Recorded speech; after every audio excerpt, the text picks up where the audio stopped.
Olá, muito bom dia! Está começando mais um programa TV News.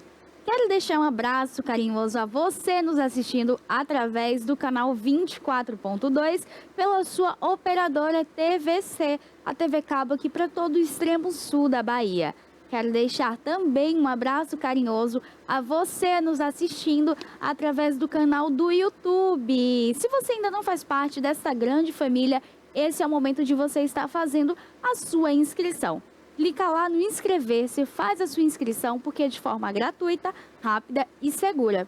Não esquece de ativar o sininho todos os dias, assim que entrarmos aqui ao vivo com notícias da Bahia, Brasil e do mundo, você terá em suas mãos o acesso. Vai chegar lá, você consegue nos assistir. Então vem fazer parte dessa grande família do YouTube. Olha, se você também ainda não nos segue através do nosso Instagram, esse é o momento. Clica lá no nosso Instagram, vai nos acompanhar um pouquinho. A gente deixa ali um pouquinho das entrevistas que irão acontecer, dos quadros que a gente tem aqui também no nosso programa.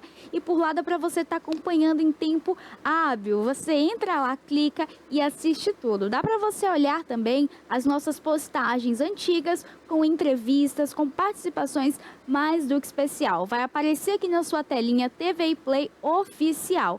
Clica lá, nos segue. Se quiser deixar uma sugestão de tema, de algo que você quer ver aqui, uma personalidade, um assunto importante, esse é o momento também.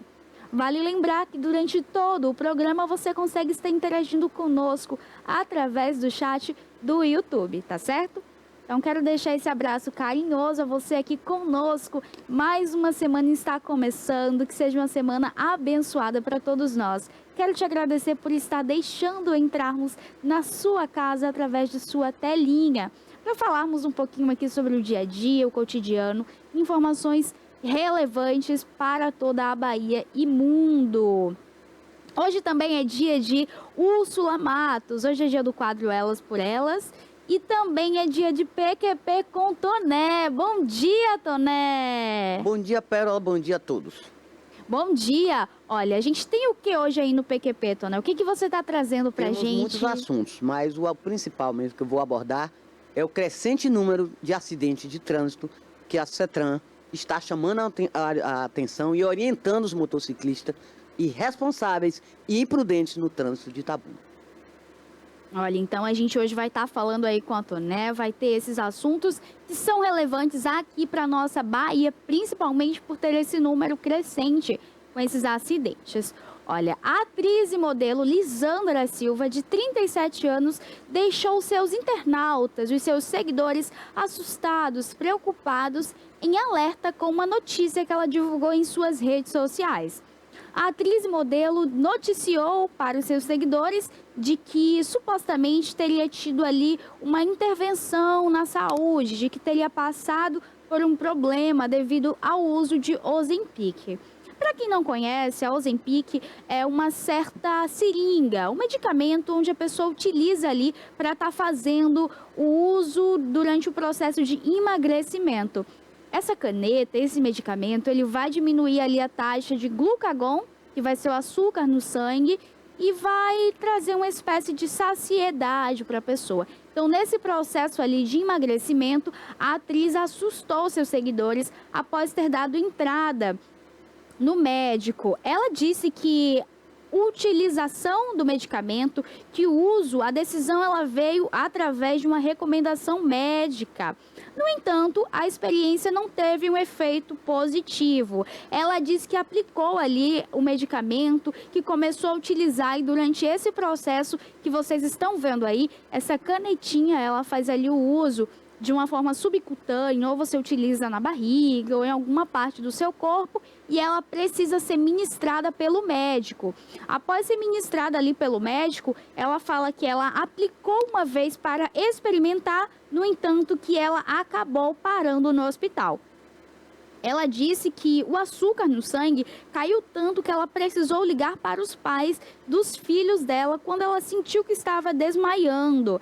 Falou que a sensação foi ali de uma quase morte. Então a gente alerta também para esse tipo de uso. Remédios como emagrecedores, eles baixam e inibem ali uma taxa de hormônio, de sangue, de açúcar no sangue, que é preocupante. Então já fica esse alerta também, né? Acredito que o processo de emagrecimento, ele precisa ser feito de uma forma correta, utilizando sim os medicamentos corretos, com acompanhamento médico, precisa ser feita ali uma série, uma bateria de exames. Então, para estar ministrando um remédio como esse, a gente precisa ter um acompanhamento médico. É muito falado ali sobre esses emagrecedores e agora recente, né, cerca de um ano ou menos, a cantora Paulinha Abelha, ela veio a óbito. Ela veio a óbito ali com uma taxa de hormônios onde o seu corpo estava tentando reagir a esses emagrecedores. Esses emagrecedores, eles têm uma taxa muito alta de risco. São muito perigosos. E o que aconteceu no caso da Paulinha Abelha, a cantora da banda Calcinha Preta? Ela estava ali fazendo a utilização desses hormônios e desses remédios, esses inibidores de açúcar e também de alimento, ou seja, que traz essa saciedade. Trazendo essa saciedade, diminui ali o seu açúcar no sangue, você precisa estar se hidratando cada vez mais, você precisa estar cuidando da sua saúde. E o que aconteceu? Houve uma falência múltipla dos órgãos. O rim dela parou de funcionar. Um dos rins parou de funcionar e aí se iniciou ali o corpo tentando reagir, porque o corpo da gente é uma máquina complexa, ele trabalha com tudo. Então, quando a gente vê situações como essa, onde o corpo tenta reagir, a gente percebe a importância de se ter em mente acompanhamento médico e cuidar da saúde. A gente sente essa necessidade. Então, ao invés de nos medicarmos em casa ou uma prescrição médica que foi feita e você, de repente, ali após meses, vem fazer utilização desses remédios, desses medicamentos, a gente precisa se cuidar. E principalmente no caso desses inibidores alimentares, precisa ter um respaldo maior. Então a gente fica aí esse alerta de cuidarmos de nossa saúde, de estarmos atentos, fazendo aí a utilização desses medicamentos, se for necessário, se for prescrito, mas também fazer uma boa alimentação e ter um bom acompanhamento com nutricionista, endócrino, seja lá com quem for. Mas cuidamos da nossa saúde. Acabamos de sair do Outubro Rosa, agora estamos no Novembro Azul. Então fica também esse alerta aos homens para estar cuidando aí de sua saúde. Já fizeram o check-up? Esse é um mês de prevenção. É um mês também contra o diabetes. Esse sábado aconteceu o Mutirão do Diabetes, a 20ª edição aí com muita tecnologia, com muitos voluntários. Foi um evento muito bonito aqui em nossa cidade. No domingo aconteceu também a pedalada. Então são 2 dias, um final de semana incrível, onde a gente consegue sentir a importância de cuidar da saúde. Então, quando a gente fala sobre saúde, a gente vai notando que meses a gente não precisa se ter em mente que, vou me tocar, vou me cuidar apenas em outubro, mulher. Não. É um mês de alerta, é um mês onde a gente vai falar mais. E esse mês de novembro também. Há pouco, assim que a gente chegou, a gente estava comentando ali nos bastidores, né, Toné? Sobre o mês de dezembro. Toné falou, olha, dezembro é o mês vermelho. É o mês de combate à AIDS. Exato. Então já fica também aí, a gente teve aqui na sexta-feira um dos participantes do GAPA, o diretor, o Otoniel Azevedo. Ele veio aqui, falou um pouco no quadro O Assunto É, sobre esse mês também, que é um mês muito importante. É um mês onde a gente consegue falar mais sobre essas doenças sexualmente transmissíveis. É uma doença que, se você precisar ir até um posto de saúde, é de forma gratuita e rápida, tá certo? Então fica esse alerta para a gente estar se cuidando e deixando a saúde em dias. Hoje é dia do quadro Ela por Elas, com Úrsula Matos, a nossa advogada.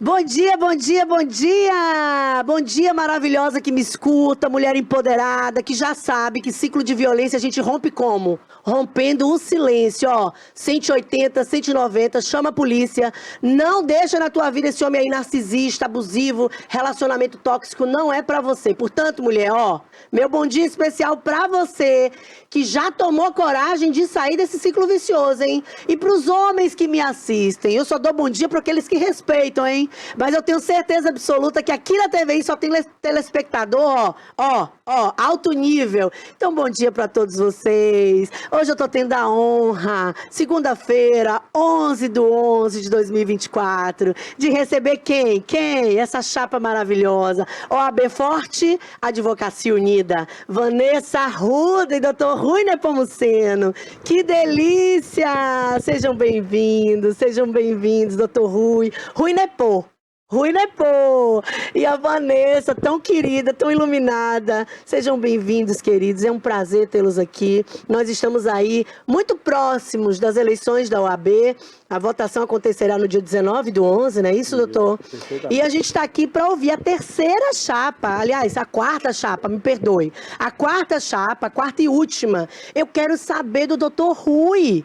Precisamos ou não arrumar a casa? O que a tua chapa, doutor, tem aí para oferecer para essa classe tão distinta, tão querida, da qual inclusive me incluo?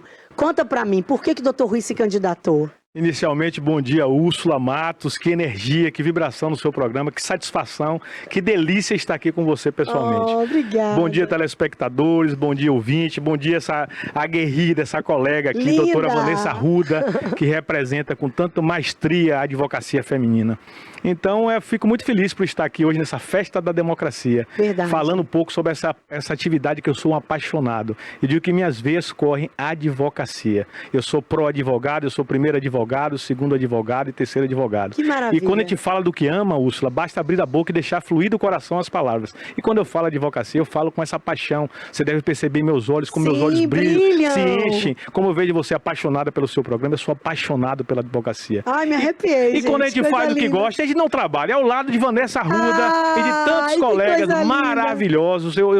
Eu sinto que a advocacia é uma família, realmente. Eu tenho todos os colegas, é uma caminhada. Eu digo que o Rui e a Chapa 8600 é um conjunto de Úrsulas, de Vanessas e de tantos outros colegas que forjam e fazem a gente ter essa força para representar essa profissão tão brilhante, tão maravilhosa em prol da humanidade, em prol da sociedade. Verdade, verdade. Então conta pra mim, doutor, por que você se candidatou? Por que você colocou seu nome?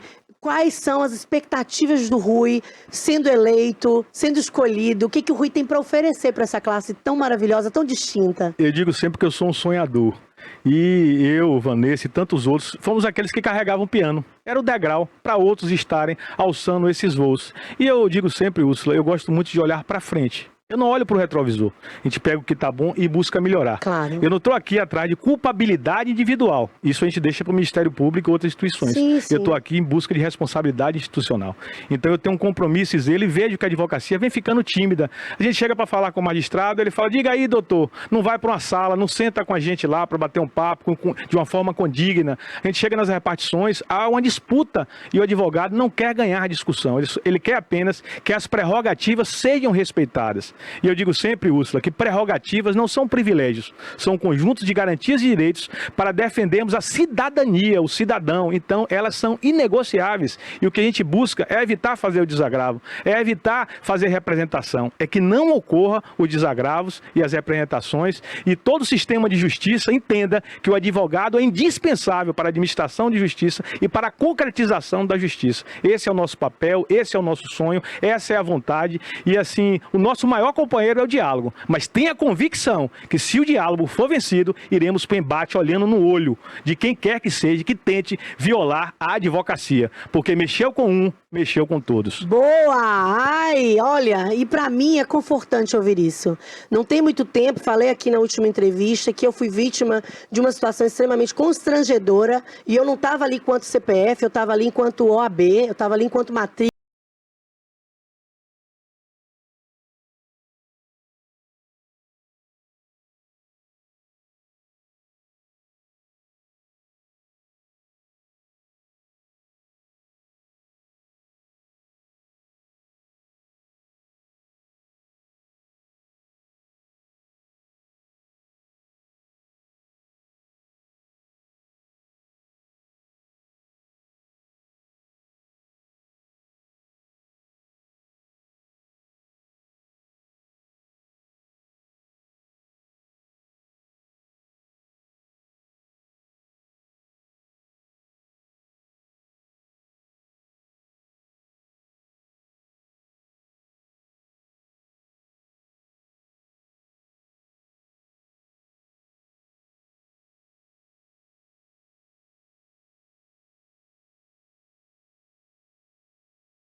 fui ali participando, estive como membro de mais de uma comissão. Em seguida, recebi o convite para estar vice-presidente de uma comissão e, a partir dali, pude contribuir, pude ajudar as pessoas que iniciaram na advocacia. E no triênio seguinte, estive como presidente desta mesma comissão, desenvolvendo um trabalho de acolhimento, resgatando o sentimento de pertencimento de muitos colegas que já diziam assim, olha, eu não me sentia pertencente. A gente fala muito de casa, aqui é a nossa casa, a Casa das Liberdades, e muitos não se sentem pertencentes. Então, no trabalho à frente da Comissão da Jovem, pude fazer esse acolhimento, ajudar diversos colegas, e eu acredito que o trabalho, quando ele é feito, o que acontece é o reconhecimento, e foi quando eu recebi o convite para fazer parte desse projeto, dessa chapa. Boa. Estou no sentimento e com vontade de trazer mudanças para todos nós. Boa, boa. Bom, eu ouvi uma entrevista do Dr. Rui no Oziel, e eu não vou deixar passar em branco, hein? Ouvi dos outros também. E ouvi muito se falar sobre precisamos arrumar a casa. Mas, a propósito, o que está desarrumado ou que precisa ser, vamos dizer assim, organizado para que possamos melhorar? Conta para mim, Rui. É justamente, Úrsula, você mesmo é advogada, você sabe das agruras que nós sofremos, e a gente precisa ter essa representatividade. Eu digo sempre que isso se constrói com diálogo. Você falou, a gente conversava aqui há pouco sobre a situação do Conselho Tutelar, a gente já teve problemas no Conselho Tutelar, e a gente fez um diálogo, trouxe para a OAB, pegou todos os atores do processo para entender a dinâmica, onde é que estava tendo problema. Então, tem que se constituir inicialmente o diálogo. Assumir um coordenador da Polícia Civil, como a gente tem hoje, doutor Evi, que a gente tem uma relação muito boa com a advocacia. Beijo, Evi. Então, Evi, um grande abraço, meu irmão. Então, ele tem um respeito pela advocacia, mas é preciso ir lá ter esse diálogo para que as nossas prerrogativas não sejam violadas. Assumir um superintendente de uma instituição bancária, vai ter o diálogo para não ter problema no saque do alvará, porque o alvará é o final, é onde o advogado vai pegar o seu sustento, os seus honorários que vem de honra. Sim. E aí tem problemas, tem dificuldade. Então, primeiro passo muita é ter burocracia. muita Todas burocracia. as entidades, todas as instituições financeiras, muita burocracia. A gente vê... Perdão, doutora Vanessa, pode falar. E a nossa intenção, inclusive, de um dos nossos projetos, é justamente tentar desburocratizar ao máximo a vida do advogado. A gente sabe de quantos desafios nós temos, é ser essa voz, ser a interlocução com as autarquias, com cartórios, com bancos, tentando a facilitar, né, o nosso trabalho.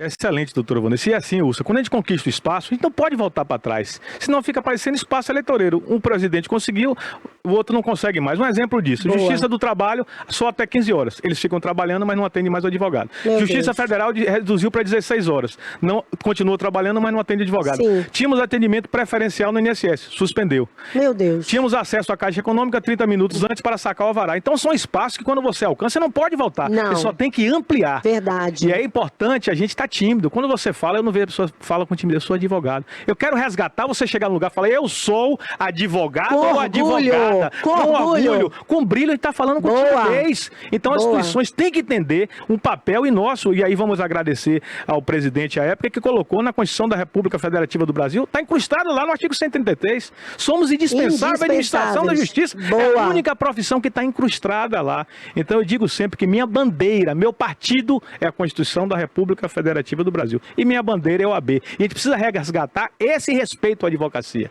É esse respeito que as pessoas, todos os atores do processo judicial têm que entender. Nós não estamos ali para vencer discussão, nós não estamos ali para vencer diálogo nem conversa. Verdade. Estamos ali para exercer nosso mundo, nosso mistério. E eu sou repetitivo em dizer, nós lidamos com os bens mais preciosos da humanidade. Sim. Vida, liberdade e patrimônio. Verdade. Verdade. Nossa, eu vou falando, vou ouvindo, vou me arrepiando toda. É uma questão de missão.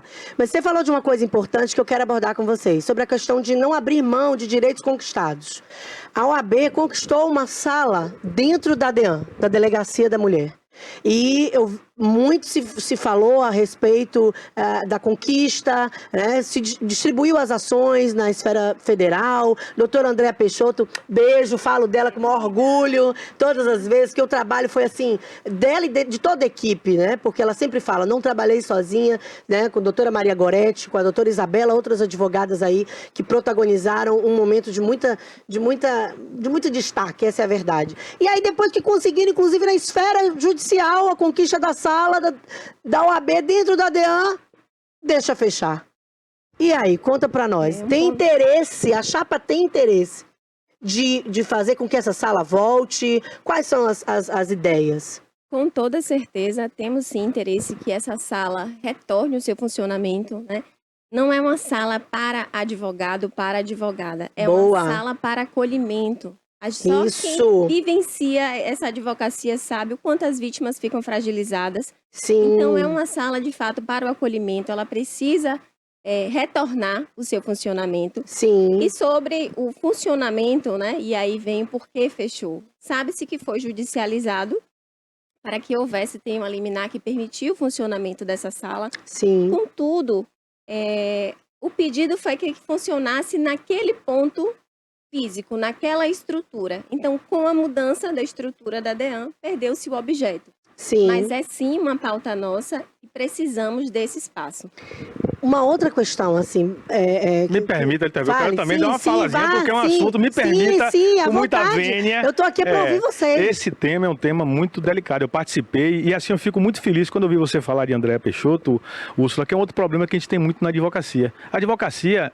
O nosso projeto é um projeto de escuta. Não tem um grupo, um cacique que determinou que vamos ser candidatos. Claro. Quando você fala de Andréa, tem que dar vênia a Andréa, do trabalho que ela fez na Comissão da Mulher. Boa. Tem que se dar nome aos atores que lutam pela advocacia. Verdade. E aqui a gente não tem isso, que Chico, que foi Francisco, não. Quem fez tem que ter o louro disso. Sim, e claro. a Delegacia da Mulher tem esse problema. A gente também tem um problema grave, é que ela não funciona nos finais de semana, nem nos feriados.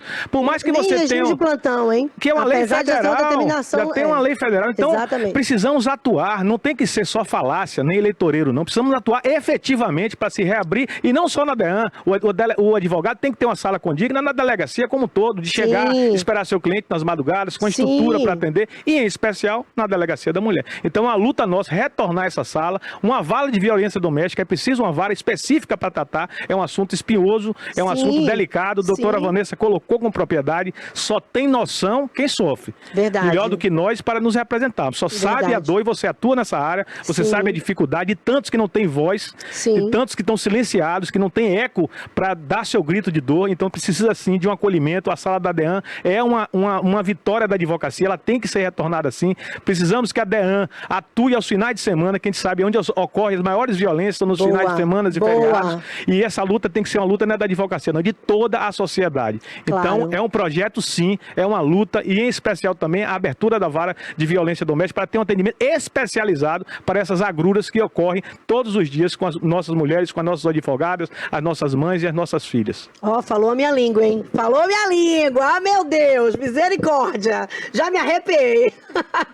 Outra coisa que eu costumo falar é o seguinte, a OAB, ela tem uma função social. Ela tem um papel social. E, aliás, esse papel social, essa função social, ela está posta não somente na Constituição Federal, como nos nossos regimentos, nas nossas leis próprias. Então, eu tenho falado sobre esse assunto nas outras oportunidades e vou arguir aqui com vocês, vou questionar aqui com vocês, vou abordar. A gente teve aí, outro dia mesmo, uma situação envolvendo um profissional médico extremamente famoso, né, com a posição socioeconômica diferenciada, e mais de 30 mulheres denunciaram esse médico, fora subnotificações.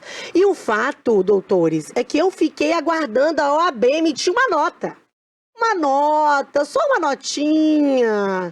A gente vai montar, tem uma equipe aqui, a Comissão de Mulheres, e essa comissão vai formar uma equipe para acolher. Eu não estou falando para advogar, não, hein? Para acolher as vítimas, porque não foram 2, 3, 4, foram 30, fora as que não falaram. E aí a OAB ficou caladinha, como se o assunto não tivesse acontecendo dentro da subseção, aqui em Itabuna, como se as mulheres não tivessem direitos constitucionais que precisavam ser salvaguardados, enfim, protegidos, etc. E como se a OAB não tivesse uma função social e uma necessidade de se posicionar. Eu não estou falando de criar pré-julgamentos, de antecipar o devido processo legal, de acusar. O médico fez, o médico não fez. Não. Cabe ao judiciário fazer o que precisa ser feito, cabe às autoridades policiais fazer o que precisa ser feito. Mas por que a Comissão da Mulher não se manifestou? Por que a OAB não emitiu uma nota? Então eu quero saber de Vanessa e quero saber do Rui. Na gestão de vocês, situações emblemáticas como essa, envolvendo a sociedade civil de Itabuna, como a OAB vai se comportar? A OAB, ela precisa ter voz.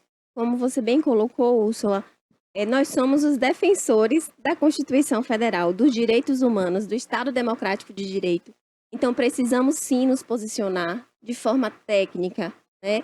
Precisamos também, além de nos posicionar em situação como essa que você trouxe aqui, desse fato, buscar dar um acolhimento. Sim. Não foi uma, não foram duas, mas talvez a OAB pecou também, além de não ter tido esse posicionamento, e não ter acolhido, e não ter se colocado à disposição, não para advogar, mas prestando um papel social.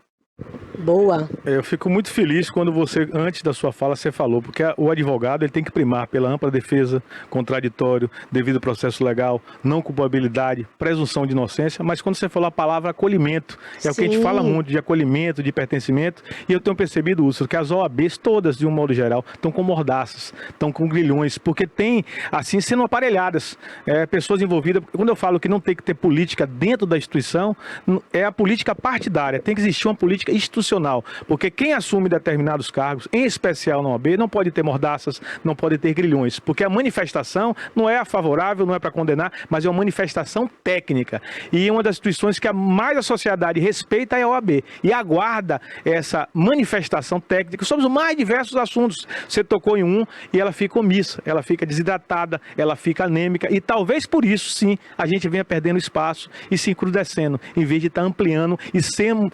nos mostramos do tamanho que nós somos gigantes. A advocacia é gigante, mas ela precisa se portar como tal. Não precisa só ser, tem que parecer ser. E a gente está tímido, desidratado, a gente está anêmico e com mordaças, fruto de interferências, de aparelhamentos. Por isso que eu digo, você, para assumir a presidência da OAB, você não pode estar envolvido diretamente com política. A política é da porta para fora. Caminharemos juntos. Mas na instituição, quem manda é o advogado. Boa, boa. Inclusive, eu estou falando isso em todos os programas, vou falar aqui. Como eu esperei a OAB se manifestar e a OAB não fez nada, a Comissão das Mulheres não manifestou, não se colocou aí para acolher as vítimas, e inclusive porque eu postei um vídeo falando nas minhas redes sociais, falando sobre o assunto na época, esse profissional médico distribuiu uma ação contra mim. Aliás, os colegas advogados curiosos que são entraram em massa na ação. E eu gostei, porque tinha para mais de 90 advogados lá. E no final das contas, em menos de 24 horas que a ação foi distribuída a fim de retirar o vídeo que eu fiz na minha rede social, doutor André, que inclusive nem conheço pessoalmente, apesar de já ter feito audiências com eles, mas doutor André, em menos de 24 horas soltou lá: indefiro, não vou tirar o vídeo, cerceamento de defesa, aqui não. E aí... resultado, vence a advocacia, vence a sociedade civil. E depois disso, muitas vítimas me procuraram. E eu disse, não, eu vou fazer agora o que a OAB devia ter feito e não fiz. Eu vou acompanhar, eu vou acolher. E eu acompanhei, acolhi para mais de 10 vítimas sem cobrar R$1. E faria isso de novo, e não estou falando isso aqui para me promover, até porque eu não tenho intenções políticas nem apolíticas dentro ou fora da OAB. Mas assim, fiz como ser humano, porque esperei o meu órgão de classe fazer e não vi nada sendo feito, nenhuma movimentação nesse sentido. E me senti assim, incomodada com aquilo, porque eu acho que nós, advogados, a gente tem um senso de justiça que é um pouco diferenciado, fala sério. E aí, quando a gente vê determinadas coisas, a gente fica assim, parece que dói no calo, né? Parece que dói. Eu tenho certeza que dói. Agora, deixa eu abordar com vocês uma outra questão muito importante, aliás, é uma pergunta do querido Rodrigo Rocha Cardoso, que eu estou repetindo para as 4 chapas do OAB. Então, eu vou fazer também aqui com o doutor Rui Nepô, maravilhoso, e com a Vanessa Arruda. Inteligência artificial e poder judiciário. Inteligência artificial e advocacia. Como preparar a classe, sobretudo recém-iniciados na advocacia, para essa realidade? Doutor Rodrigo é um querido, queria deixar aqui um grande abraço a esse colega e amigo. E inteligência artificial hoje, ela chegou para ficar na advocacia, para o judiciário. A gente já vê aí tribunais que já vêm utilizando a IA no intuito de ter a celeridade processual. E eu vejo isso com um olhar muito positivo para a nossa advocacia também. Eu acho que otimiza o nosso tempo de trabalho, né, onde a gente, sabendo utilizar as ferramentas a nosso favor, né, vai ser sim interessante ter inteligência artificial. A gente precisa capacitar, buscar o conhecimento, buscar saber utilizar essas ferramentas e nunca esquecer que nós somos advogados. A gente lida com expectativas de clientes, a gente lida com sonhos E isso, queridos, a máquina não faz. Verdade. E a necessidade de preparação, cursos, né, workshops, o que a chapa, o AB Forte Advocacia Unida, tem aí para oferecer a título de proposta para esse caminho mesmo do jovem advogado? Porque, gente, um dia a gente foi jovem advogado, a gente sabe como a gente fica perdido. Fala sério, não foi outro dia, que aqui eu só tô falando de gente nova, hein? Foi outro dia mesmo. Mas a gente sabe quanto que a gente fica perdido, quanto que a gente fica assim, a gente sai muito cru da faculdade. Então, essa coisa da OAB se envolver com essas faculdades de direito aqui de Itabuna e de proporcionar essa vivência, essa experiência. E mais do que isso, o jovem advogado pegou a carteirinha da OAB, vamos preparar. Né? Vamos incluir, vamos criar um network, vamos disponibilizar cursos. Fala para nós, porque eu estou falando demais. Ouça, primeiro eu vou falar de novo, que energia seu programa, que delícia estar aqui. Você tem uma energia, você pulsa. Que energia. Eu acho que você tem que estar mais próxima da OAB, que a gente precisa desse brilho, dessa energia, obrigada. dessa paixão que você fala da sua atividade. Obrigada. É esse brilho que a gente quer resgatar na advocacia. Que delícia estar aqui com você hoje, nessa manhã. Dito isso, essa coisa da inteligência artificial, mandar um abração para Rodrigo Rocha, esse querido. É uma imersão conversar com ele, que é inteligentíssimo. E os artigos que ele faz, é muito inteligente. Que publica no Instagram. Ele é muito inteligente. Viajamos a Salvador esses dias, fomos conversando, é um aprendizado. Qualquer diálogo com ele, você sai mais enriquecido. Eu quero te entrevistar aqui, Rodrigo. Quero te entrevistar. E que interessante, hoje mesmo tivemos uma conversa, eu e a doutora Vanessa Arruda, com o colega, falando sobre inteligência artificial, que tem vários projetos que queria desenvolver junto à nossa chapa. Doutor Ramon Filho, né? Então é importante porque a tecnologia, eu digo assim, que o passado ele é estático, ele não muda, mas os nossos futuros são infinitos. Verdade. E a gente não está distante da tecnologia. E a inteligência artificial já está sendo usada pelos magistrados, pelos tribunais, é uma realidade. O que precisa, eu fui jovem advogado também, Úrsula. Eu fico brincando que eu não tive uma casta de advogado, eu não estagiei em nenhum órgão, eu fui literalmente com a cara e a coragem para a advocacia. E não foi fácil, porque a cultura era outra quando você iniciava. Claro. Então eu sei como é essa dor, eu sei como é essa agrura e sei como fazer. Então passei por essa dificuldade e a gente sabe qual é essa realidade. Então o que é que a gente precisa? Capacitar a advocacia para inserir um link nos escritórios, fazendo link com os grandes escritórios para dar possibilidade, capacidade técnica desses advogados. Temos um projeto bem interessante, porque é a advocacia dativa. A gente sabe que hoje trabalhamos com a tabela de honorários que não pode se aviltar, não pode se cobrar abaixo da tabela. Mas o Tribunal de Justiça, que é a nossa casa, quando arbitra no honorários dativos, ele bota abaixo da tabela. Então poderíamos fazer uma ação forte junto ao Tribunal de Justiça para que o tribunal respeitasse a nossa tabela e assim estimulasse toda a jovem advocacia a exercer esse mundo de dativo e ser remunerado de uma forma condigna. É um projeto que a gente tem. Quando a gente fala em jovem advogado, a gente fala também em proteção.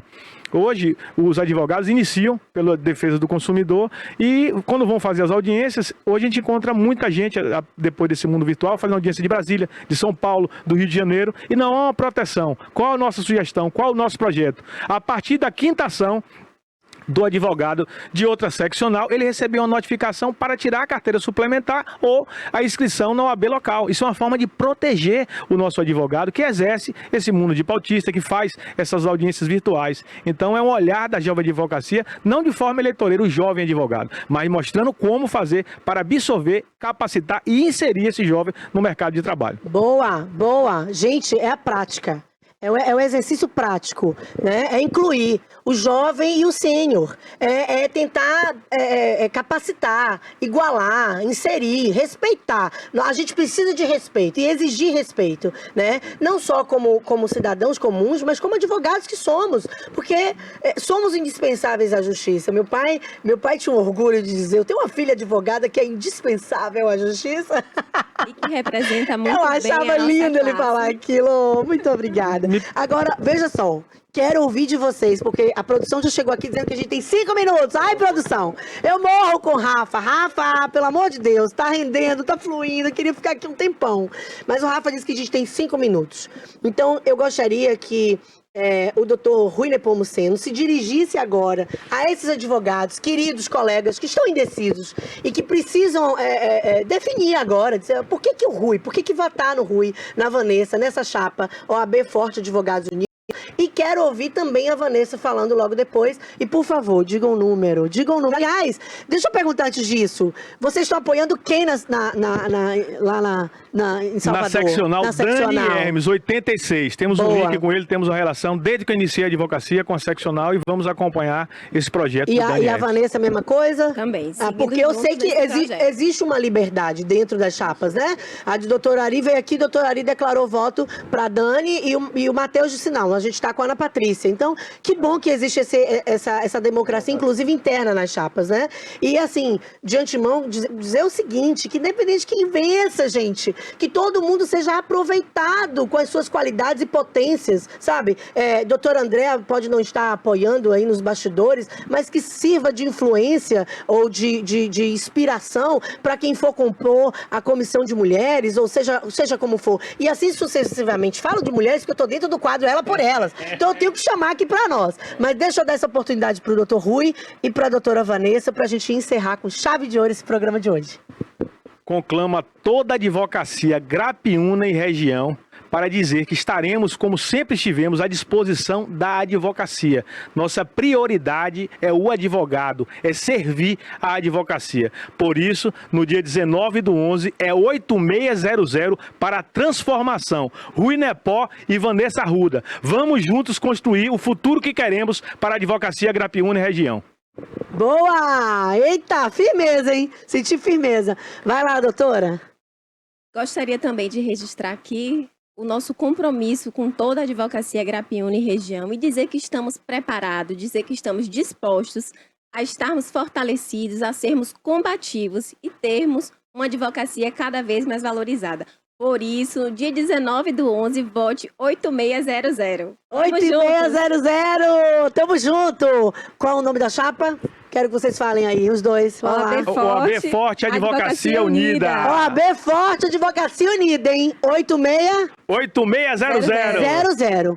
Hoje eu tive o prazer de entrevistar o doutor Rui Nepó Muceno. Aliás, deixa eu perguntar, eu vi o Guilherme Scofield falando no grupo, ele tá com vocês? Os conselheiros estão com a gente, né? Os atuais conselheiros, doutor Guilherme Scofield, Lara Kauark e Antônio da Lapa Neto.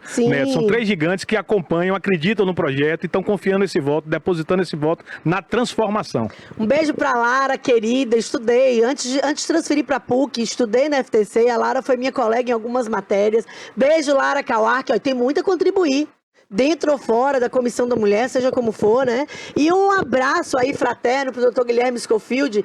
O primeiro escritório de advocacia que eu estagiei antes de mudar para Belo Horizonte e transferir para a PUC foi do Dr. Rafli Salumi, né? E o Dr. Rafli Salumi está com o Guilherme Scofield e o Fabrício Zanotelli.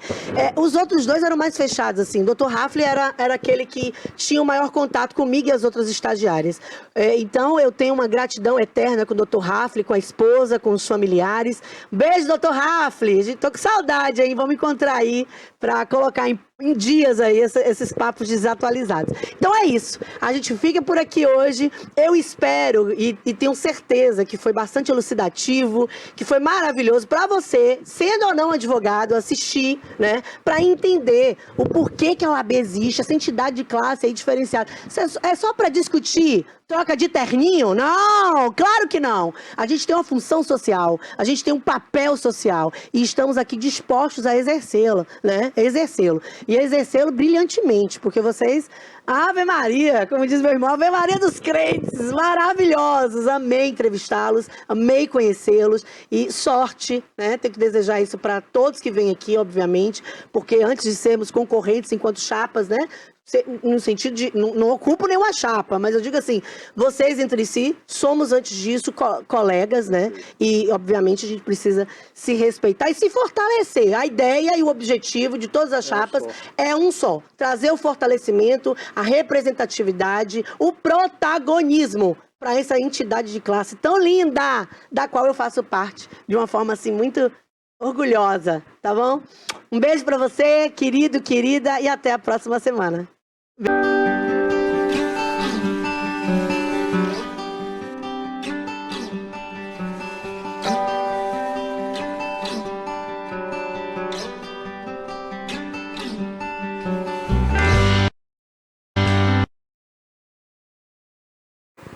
Olha, voltamos aqui ao TVI News.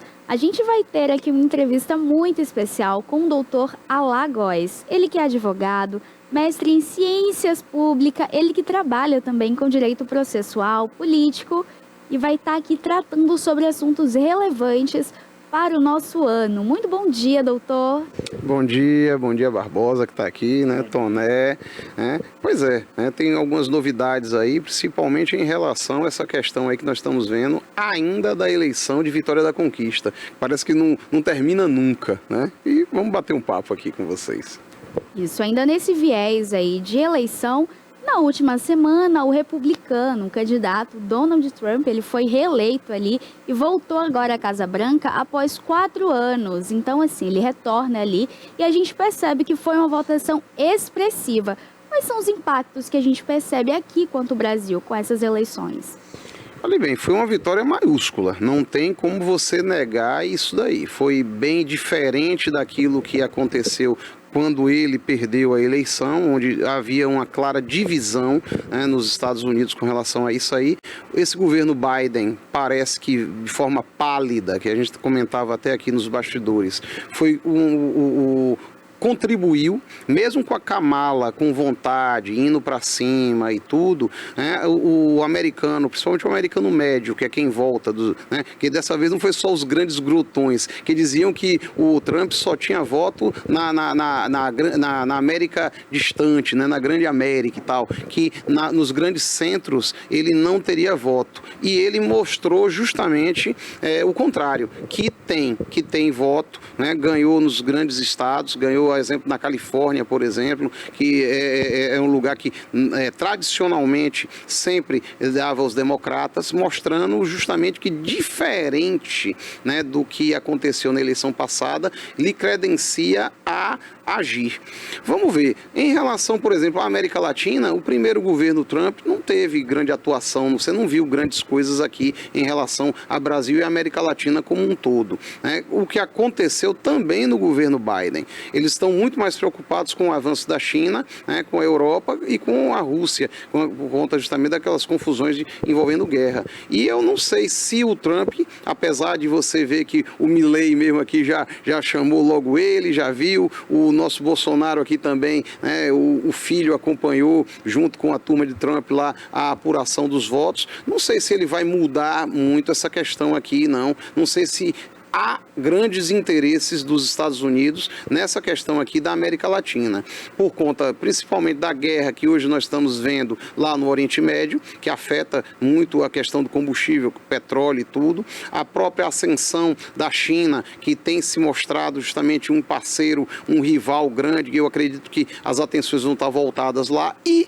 também a questão da Rússia, que tem o gás natural, que é muito importante para a Europa, e a Europa é importante estrategicamente para os Estados Unidos. Então, eu acredito que não vai ter, mesmo com essa questão aí da turma da direita no Brasil, comemorando pra caramba o fato de Donald Trump ter vindo como se fosse um presságio do retorno de Bolsonaro, eu não consigo linkar uma coisa com a outra por conta justamente do outro governo de Trump, que não teve esse olhar para a América Latina, do atual governo de Biden, que também não tem, e por conta dessas outras questões aí da geopolítica mundial que a gente tem dito, que eu acredito que o olhar dos Estados Unidos vai ficar muito mais endereçado à Europa, Oriente Médio e à Ásia, né, do que propriamente aqui o quintal deles, que está tranquilo. Olha, quais foram os fatores que você enxerga que foi primordial para essa eleição? Porque foi uma vitória expressiva, né? A gente percebe que os pontos ali, a gente se espera das pesquisas em si, falando sobre uma questão até de empate em alguns locais por ali, mas que agora, com esses resultados, a gente percebe que não. Foi uma vitória, sim, expressiva. E o que você enxerga que pesou mais nessa questão política esse ano? É isso, o eleitor médio americano, ele voltou não voltado para fora, mas para dentro, né? É aquela história desse governo Biden que, por ter sido muito pálido, não ter enfrentado as questões, mostrou uma presidência fraca. E por conta disso, o americano, o norte-americano principalmente, ele não gosta de governos que ele se sinta fraco. Ele quer ocupar o local dele de lugar no mundo. Ele até aquela história, não gosta de falar outras línguas que não são a deles. Impõe a questão cultural deles e a questão econômica. E viram a China crescer muito nesses anos. Viram conflitos outros que antes você não via, né, como esse do Oriente Médio, que era segurado pelo governo americano, né, a própria guerra lá na Crimeia, né, próximo ali da Ucrânia, com as anexações que houve, a forma atabalhoada como os Estados Unidos saiu do Afeganistão. Tudo isso aí contribuiu para que o Trump, com aquele discurso dele forte, que a América vai voltar, fizesse com que até mesmo o voto latino e o voto negro, que era majoritariamente dos democratas, invertesse. E isso não foi detectado pelas pesquisas, né? As pesquisas diziam que a eleição ia ser dura, que a Kamala estava ali brigando, às vezes até passando na questão do Trump, e não foi isso que nós vimos na realidade. Aí os especialistas hoje nos Estados Unidos falam que talvez o latino tenha se envergonhado, né, de dizer nas pesquisas em quem de fato ele iria votar, e na hora da urna votou pensando no próprio umbigo, que é a questão da América forte, geração de emprego lá dentro dos Estados Unidos. E hoje você está vendo aí, né, referendários, já se fala, né, como a gente conversava com o Toné ali há pouco, a respeito da questão das deportações que vão ter e vão começar em massa lá nos Estados Unidos, por conta justamente de ser promessa de campanha de Donald Trump.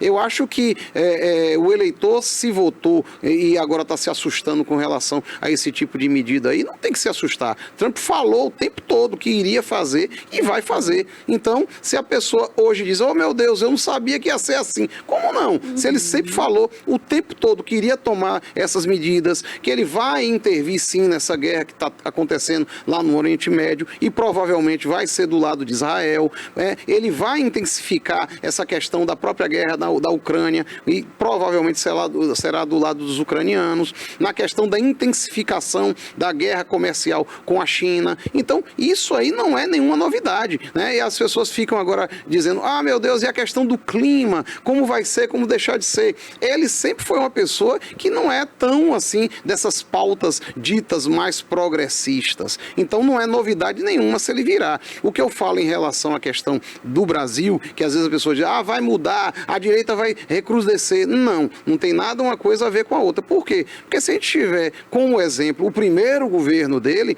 esse olhar para a América Latina não houve grandes interferências, não houve grandes ajustes, não houve nada de nada com relação à América Latina. E lembrando que na época que ele foi presidente, nós tínhamos tanto o Bolsonaro aqui como presidente de direita, como também na Argentina o Macri, que também era um presidente de direita lá, e não mudou muita coisa não. Vamos ver como é que vai ser a coisa de agora para frente, mas eu acredito que não vai ter interferência. O que interferirá na eleição brasileira serão os próprios brasileiros. Se a economia estiver bem, aí ponto para Lula. Se não estiver bem a economia, aí a direita recrudesce. A eleição municipal, os temas são outros. Por mais que se diga, a direita avançou, quem avançou mesmo foi o centro. E o centro pende sempre para o lado onde estiver, se você está um bom governo com economia forte, o centro vai pender para aquele lado que está lá. Se não estiver bem, vai pender para o lado da oposição. Vamos aguardar. Inclusive em quem serão os candidatos. Bolsonaro será candidato ou estará inelegível? O candidato será o Caiado? O candidato será o Tarcísio do campo da direita? Por quê? Porque do lado mais à esquerda, o Lula vai disputar aí, vai tentar, né, disputar o seu 6º mandato. Então, vamos ver o que é que vai acontecer. Então a gente percebe aí que esses impactos, quando se fala Brasil, nacional, a nível nacional, a gente sente que vai depender das eleições aqui. E não só do que está acontecendo lá fora.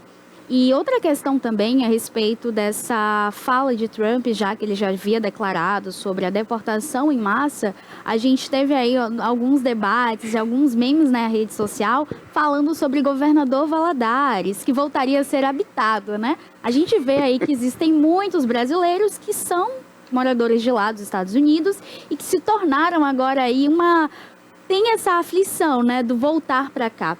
O que vai acontecer ali? Porque serão milhões gastos para estar deportando essa quantidade de pessoas. A gente sabe que existem milhares de brasileiros morando lá fora, de forma ilegal, alguns que chegam ali, né, e se tornam moradores, habitantes daquela região. Então, o que vai acontecer com essa deportação?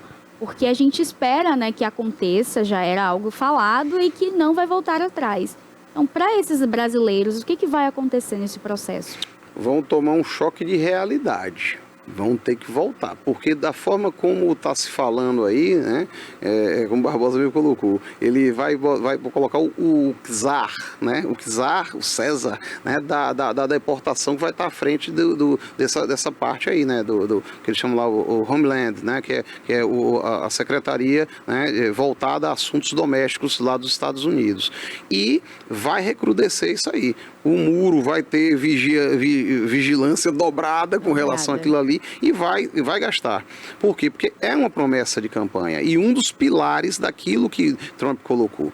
A turma de Valadares é capaz de dobrar lá o tamanho da cidade em termos de habitantes por conta disso aí. Mas não só Valadares, né? Porque a América Latina como um todo, e aí é onde eu acho que vai ser o sentido desse governo Trump na América Latina. Não na questão econômica, não na questão militar, não na questão, né, de auxílio aos outros, mas nessa questão da devolução da turma que vai voltar, vai ter que voltar para cá mesmo. Não vejo outro caminho, não. E ele vai se assegurar por conta, principalmente, da quantidade de votos que ele teve. Essa quantidade de votos que ele teve foi uma vitória maiúscula. Ele ganhou no colégio eleitoral bem e ganhou no voto popular bem. Então, em relação a isso aí, não tem muito que você chegar e contestar. E ele vai ter o Congresso também, que tanto o Senado como a Câmara dos Representantes, que é a Câmara dos Deputados lá dele, ele também vai ter maioria dos republicanos. Então ele vai poder fazer tudo aquilo que ele disse que iria fazer no primeiro mandato e que por conta, naquele momento, de haver uma resistência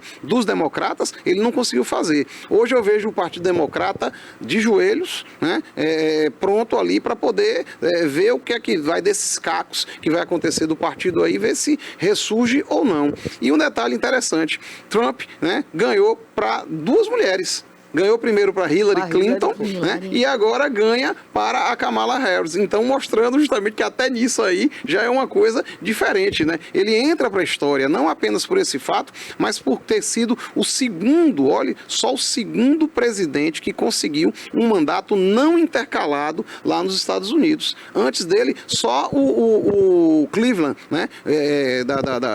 Recebe aquela represa lá, né? Grande represa que tem nos Estados Unidos com o nome dele, foi que conseguiu ser presidente sem ser um mandato intercalado.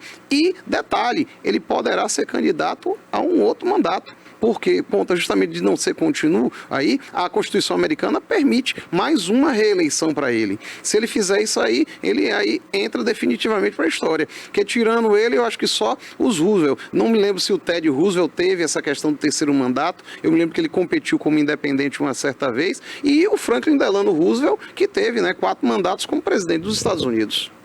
Olha, então a gente viu essa vitória expressiva e uma outra coisa também que bate recorde, que foi expressivo, foi o dólar. O dólar também disparou. Desde março, maio ali de 2020, que estava em R$ 5,90, agora ele dispara em R$ 6,04, R$ 6,10. A gente também percebe isso, né? Foi uma vitória recente, uma semana, e esse valor já bate o recorde. Aí já é o medo do mercado aqui por conta dessa questão. O mercado é muito fluido, né? Vai depender muito, tanto que já deve estabilizar, o dólar deve voltar aos valores anteriores a esse resultado da eleição. Porque quando tem medo, né, do que virá, as pessoas tendem a procurar justamente ouro, dólar, moedas, né, mais fortes que possam vir a você ter um resguardo sobre aquilo que virá. Mas é normal, é natural, principalmente aqui no Brasil. Nós temos que lembrar que só vamos ter eleições novamente daqui a 2 anos. Então a tendência é que se estabilize. Trump vai tomar posse agora, né, em janeiro, acho que é 20 de janeiro mais ou menos, é a posse americana. Aí que nós vamos ver como vai ser o início e o comportamento dele em relação justamente a essa questão aí dos mercados, porque a tendência é que os Estados Unidos, do ponto de vista econômico, se feche mais, se valorize mais, não vai ter esses investimentos todos. E aí nós temos sim, se for constatado isso aí, uma tendência de alta do dólar, porque vai haver o quê? Os papéis mesmo, muito daqueles investimentos que são feitos por empresas norte-americanas vão sair do Brasil e vão lá para os Estados Unidos. Aí vamos ter que fazer uma avaliação. Ou pode acontecer justamente o inverso, por conta dele ter regras mais duras lá dentro, esse capital pode até ter que sair. Vamos aguardar. Por enquanto, tudo ainda é especulação. Pode acontecer, sim. Olha, e agora falando aqui a nível Brasil, a gente tem a Bahia ali como a gente tem a Bahia ali como um estado muito perigoso. Ele lidera ali um ranking dentre os 5 mais perigosos do Brasil. A gente sente também, a gente falou aqui na semana passada, sobre uma questão que é a intervenção policial. A gente percebe que dentre 5 mortes, cerca de 2 a 3 que acontecem ali são devido a essas intervenções. O que você sente aqui em relação à Bahia? O que traz essa letalidade, esse número expressivo? Porque é um número expressivo, né? Essa quantidade de pessoas ali durante a intervenção policial e que, infelizmente, a gente não se sabe ao certo se são inocentes, se são pessoas que fazem parte desses grupos ali de facções criminosas que têm crescido bastante aqui na Bahia. É aquela história, né? Por conta justamente da coisa, de ter aumentado a repressão, né, em alguns estados do Sul, a exemplo de São Paulo, Rio de Janeiro, né, a turma mudou, migrou. Veio para onde? Veio para o Nordeste. E a grande porta do Nordeste é a Bahia. Né? Se entra pela Bahia. E com esse litoral maravilhoso que nós temos, o pessoal vai acabando, vai ficando aqui. A gente tem que parabenizar a polícia. Né? Eu não vou falar aqui de estrutura, mas do policial, porque está indo para cima, estão havendo operações, claro que ainda não do tamanho que se precisa. Por quê? Porque não há um preparo com relação a isso. A parte de inteligência da polícia tem funcionado bastante. Você tem visto aí que diversas ações acontecendo, principalmente na nossa capital do estado, naqueles bairros tidos como mais perigosos, justamente por conta disso. A polícia está se aparelhando, ela não ficou parada, inerte.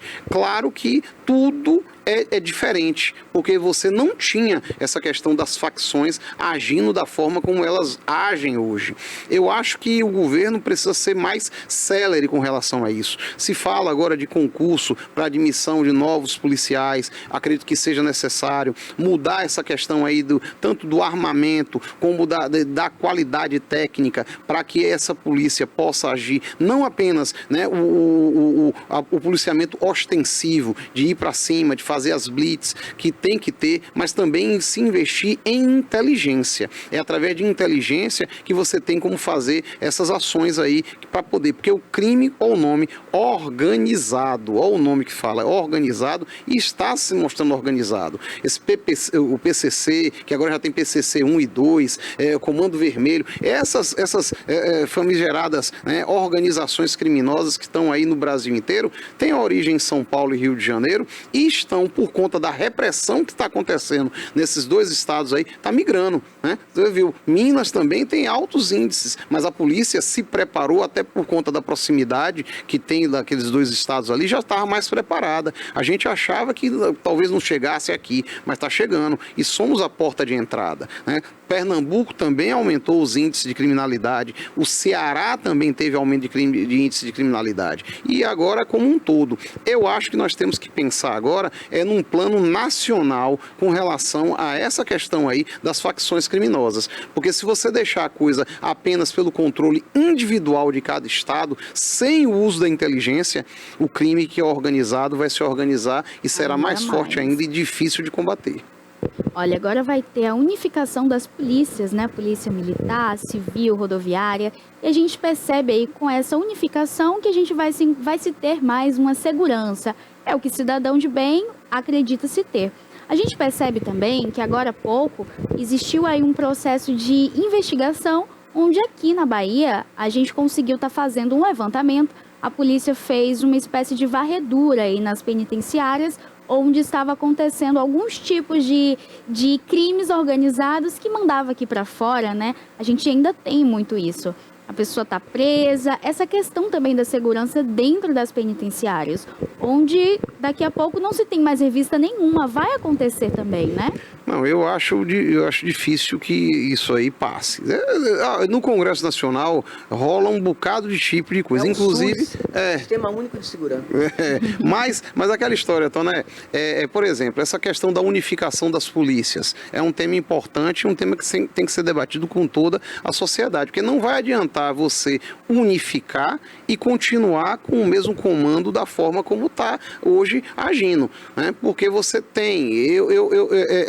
essa questão da militarização da polícia, eu também sou às vezes contra, às vezes a favor, a depender da forma como você se utiliza ali. Porque a depender do comando, seja talvez até interessante a manutenção. Tem que haver o comando único, como você tem, que é o secretário de Segurança Pública, que cuida justamente da gestão, tanto da parte ostensiva, que é a Polícia Militar, como a parte investigativa, que é a Polícia Civil. Eu acho que os dois braços aí são completos. Eu não acho que talvez nesse momento seja o melhor momento para você tratar desse tema da divisão das polícias. E em relação à questão dos presídios, tem que haver mais rigor ali dentro. Hoje, por conta desse avanço que nós estamos tendo aí das facções criminosas que começam e nasceram muitas dentro dos presídios, é importante que se diga isso. Tanto o Comando Vermelho como o PCC cresceram e nasceram dentro dos presídios. Você tem que haver aí, eu acredito que é muito frágil os próprios agentes penitenciários estarem cuidando dessa parte aí. Porque hoje em dia é aquela história, entra tudo no presídio, né? E as pessoas fazem o comando, às vezes até determinam a morte de pessoas fora, dentro dali dos presídios. Então eu acho que tem que recrudescer ali dentro.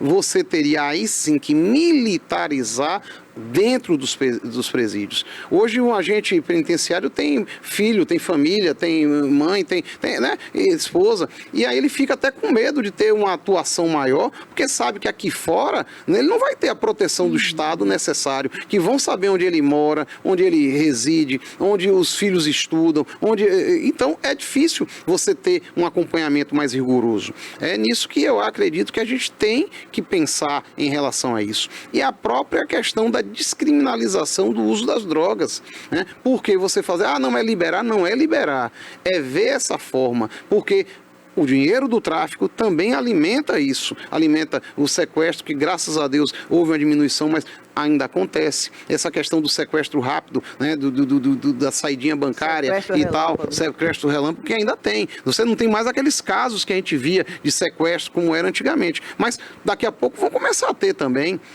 O Brasil está a um passo de se tornar um México. É o cartel da Sinaloa. Os cartéis, exatamente. Graças a Deus é que nós não temos aqui não se produz a droga. Tirando a maconha, né? Você não produz aqui como acontece no México, né? A questão da cocaína e outras coisas mais aí. Mas você... se a gente não tomar uma posição drástica e forte agora, nesse momento, vai ficar muito mais difícil para você ajeitar a coisa na frente. Olha o quanto cresceu. Até a década de 80 você não tinha esse grau de organização. E em 30, 40 anos, olha o que aconteceu. Então a gente tem que observar e ver o que é que vai acontecer daqueles próximos 30, 40 anos. Eu costumo pontuar que a única emenda da Constituição americana que acabou, que foi revogada, foi a questão do álcool, que proibia o consumo do álcool. Por que ela foi revogada? Porque ali se criou o crime organizado nos Estados Unidos e que se combate até hoje por conta justamente daquele nascedouro ali. Então, essa questão da segurança como um todo perpassa pela discussão com toda a sociedade em relação a essa questão da descriminalização das drogas. Vamos aguardar para ver, porque isso também é importante quando se discute segurança pública. Então, em relação ao que a gente falava anteriormente, né, sobre essa segurança que a gente não tem, que a gente não encontra, e também a questão da organização criminosa ter essa organização, é necessário um serviço ali de inteligência. A organização, eles são organizados. Sim. O Estado que é desorganizado. o Estado ele não consegue ter essa percepção, né? E não consegue mudar, porque a gente percebe aí que são pessoas que estão ali dentro e tá infiltrada por toda parte, é na política, é dentro de tudo. Então, quando a gente tem essa visão de que o crime organizado ele é realmente organizado, a gente precisa estar perpassando esses limites, né? Esses muros que a gente vê aí que tem lá dentro os comandos e manda aqui para fora e tem morte, a criminalidade ela só cresce. É por isso que a gente tem que pensar fora da caixinha. Se você continuar fazendo o mesmo, vai ter o mesmo resultado de sempre. É onde eu bato, né? Qual foi a única emenda nos Estados Unidos da Constituição Americana que foi revogada? Foi a questão justamente da proibição do álcool, do uso do álcool, que aquilo ali foi porta de entrada. Eu acho que a gente tem que pensar nessa questão da descriminalização do uso das drogas, você tem que taxar com impostos, usar esses impostos aí para você ter justamente o combate, porque você tem que matar a principal hoje ganho dessas facções criminosas é a droga, é a venda da droga. Você vê os morros como tá, e até aqui em Itabuna agora tá um foguetório todo dia aí de manhã cedo, que eu não sei o que é aquilo ali, né? Normalmente esse foguetório é avisando, a droga chegou e tal. Então você não sabe, o cidadão de bem, eu, você, né, os nossos teleouvintes aí, não sabem o que é aquilo ali, que é estranho. Eu penso que é o dia de algum santo. Mas todo dia? Não. Rapaz, não tem santo aí, todo dia é dia de santo? Todo dia é dia de santo, mas eu não sei se tem tanto santo em Itabuna assim, com devoto. É uma observação muito pertinente sobre isso. O Brasil é a porta de entrada para tudo, né? A gente vê aqui, a gente tem isso claro, isso é muito notório. Não, nós temos uma fronteira muito Essa fiscalização grande. de fronteiras que não existe, facilita. entra tudo aqui no Brasil. Facilita. Né? E aí temos que ver, por isso que a gente tem que começar a pensar fora da caixinha. Né? Você vê, hoje você tem fábricas de arma clandestina no Rio de Janeiro, dentro dos morros. Você tem, as pessoas montam armas lá. Como é que isso acontece? Como é que chega esses implementos disso aí? Eles têm muito mais armas, são equipamentos muito mais sofisticados do que a própria polícia. O nosso sistema de segurança é muito falho, os equipamentos são muito arcaicos, não funcionam. Pois é, então temos que investir nisso, temos que investir na questão da inteligência, nós temos que investir, né, aumentar o nosso contingente. Agora, fazer a coisa sem pensar nessa questão aí do combate à droga e você deixar ao largo essa parte da descriminalização, porque aqui agora é aquela história, né? Se você defende algum tipo de ponto de vista, aí começa, ideologicamente você deve ser maconheiro, ou usa, ou tem alguém. Não, gente, eu acho que a gente tem que começar a pensar fora da caixinha. Não é defendendo bandido, não é defendendo o uso, né, indiscriminado de droga, não. Mas eu acho que é enxugar gelo, a gente permanecer utilizando as mesmas táticas, fazendo a mesma coisa de sempre, num combate em que o outro lado está anos-luz da gente. Eles utilizam de inteligência, já estão investindo na política. Você vai ter aí, já tem diversos vereadores eleitos com dinheiro. Vereadores, e vai acontecer daqui a pouco deputados, tudo isso aí. Então vão aparelhar o Estado e a gente, cidadão de bem, vai deixar que isso aconteça? Eu acho que ou se pensa fora da caixinha e se toma atitudes diferentes, até mesmo essa questão aí que perpassa, a gente tem que discutir com toda a sociedade isso aí, porque no fundo somos nós que estamos ficando presos em casa, enquanto os verdadeiros presos que estão lá no presídio tem televisão, tem telefone, pode se fazer e toda a liberdade. Que paga o imposto e a gente Pois é. Agora tem um negócio de presídio, esse pessoal que manda no crime organizado, estão presos em presídios federais, lá tem um sistema que você não fica incomunicável, eu não entendo isso. Mas o celular funciona. Às vezes dão umas batidas, encontram na célula carregadores, como é que ninguém vê? Como é que entra isso? E por que não bloqueia os sinais? Esses sinais não pode bloquear. Por que não pode? Tem que bloquear. Tem que haver um sistema de segurança que bloqueie os sinais. Porque os escritórios do crime estão dentro dos presídios federais. Diga-se de passagem, que o tal do Marcola, que é o líder do PCC, ele manda lá de dentro. É inteligente. Ele que manda, ele comanda tudo no país inteiro. O PCC, ele é o líder do PCC. Não, quem manda é ele. Os outros tudo é fichinha que estão lá fora, mas ele dá as ordens lá de dentro. Como é que sai isso? Como é que funciona? Na Bahia agora é assim. Vamos resolver o problema da segurança. Viatura. Não é só viatura, gente, é inteligência. Infelizmente é isso, né? E a gente está aí vivendo esse momento. Eu acredito que é aquele negócio. Então, né, o que eu achei estranho foi, você ver, até fuga de presídio federal a gente teve. O cidadão fugiu um dia desses ali, aproveitou de uma obra, quer dizer, ninguém nota, ninguém viu, ninguém acontece. O pior no quando presídio sai de pela porta segurança. da frente. É isso, num presídio de segurança máxima. A insegurança jurídica. Eu acho que a gente tem é justamente isso. Temos que começar a pensar fora da caixinha. Eu não sou especialista em segurança pública, mas você vê aqui, né? Eu, você, né, todo mundo aqui tem condição de contribuir se houver uma discussão aberta em relação a isso.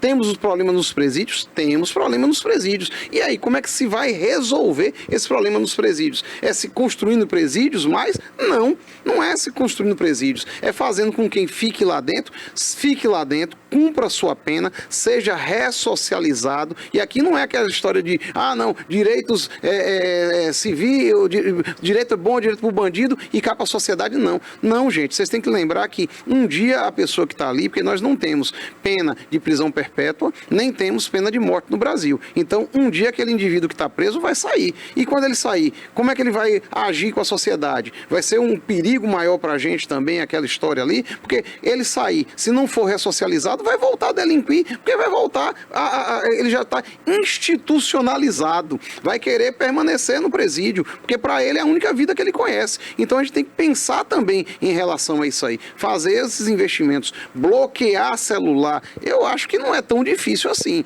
Tem lugar mesmo lá na Assembleia Legislativa da Bahia que a gente não consegue usar o celular por conta justamente, né, Aqui em Itabuna, lá, você chega no hospital de base, é difícil. Dentro do hospital você não consegue falar com ninguém. Pois é, e no presídio a turma consegue. É facinho, facinho. Então, é aquela história. Temos que pensar fora da caixinha. E eu acho que essa grande discussão tem que ser feita com a sociedade como um todo. Eu acredito que essa questão, principalmente relacionada aí aos presídios federais, as penitenciárias, né, de segurança máxima, a gente tem que realmente sair dessa caixinha. Porque quando se fala ali sobre os grandes líderes de organização criminosa, dessas facções, São Paulo, Rio de Janeiro, a gente tem que ter uma visão que existe ali um líder grande, ele manda ali os comandos aqui para fora, mas existem também líderes correlacionados a ele na bancada ali de deputados, de senadores. Então, assim, porque talvez existe ainda essa questão de sair? Será que a segurança não percebeu? Será que esse sinal ele não é... Ele é mantido pelo quê? Justamente por isso. Porque o crime organizado, ele dá essa segurança também aos políticos. Então, existe ali uma questão onde a gente tem que combater quem está aqui fora também. Os policiais que estão infiltrados. A gente vê aí que, recentemente, foi preso aí vários policiais no Rio de Janeiro que estavam fornecendo ali algumas armas, essas armas que chegam a esses morros. Então, a gente precisa combater aqui fora também. Porque a gente, às vezes, fica focado, voltado para lá dentro. Porque entra celular, não tem segurança, mas os maiores estão aqui fora soltos. E, às vezes, tá colocando ali leis, tá fazendo coisas que facilitam realmente a entrada. Então, a gente percebe que essa questão de criminalidade, a segurança pública, ela tem que ser investigada. Ela tem que ter um serviço de inteligência. Porque se a gente não combater aqui fora, lá dentro entra, mas tem toda a liberdade. Aí a Toné falou a respeito, né, do Marcola, o líder do PCC, mas existe um maior que ele. Por que ele ainda tem esse acesso todo? Por que ele consegue mandar aqui para fora? Porque existe alguém maior que ele e que a gente nunca encontra. Então o Estado, por vezes, é omisso a isso. Então, quando a gente vê essa omissão do Estado também, a gente percebe que não há uma quebra. Esse ciclo ele não vai ser contido, não vai ter um final. Porque se a gente não consegue combater aí as milícias, né, os milicianos, a gente percebe que o crime vai continuar. O crime está evoluindo justamente porque está se fazendo, o Estado está fazendo mais do mesmo. E já viu que fazer mais do mesmo é enxugar gelo. Você não tinha essas milícias, você tinha os esquadrões, né, da morte que funcionavam e tal. Depois eles viram, né, e costumava, você vê, claro, isso quando você assiste o Tropa de Elite, que antigamente os policiais pediam o arrego. Depois viram, eu tenho que pedir, eu vou direto, não vai ter mais intermediário. E aí surgiram justamente as milícias. E as milícias entram e investem em campanhas políticas. Mas é a fragilidade do Estado. Por conta... Paga a proteção.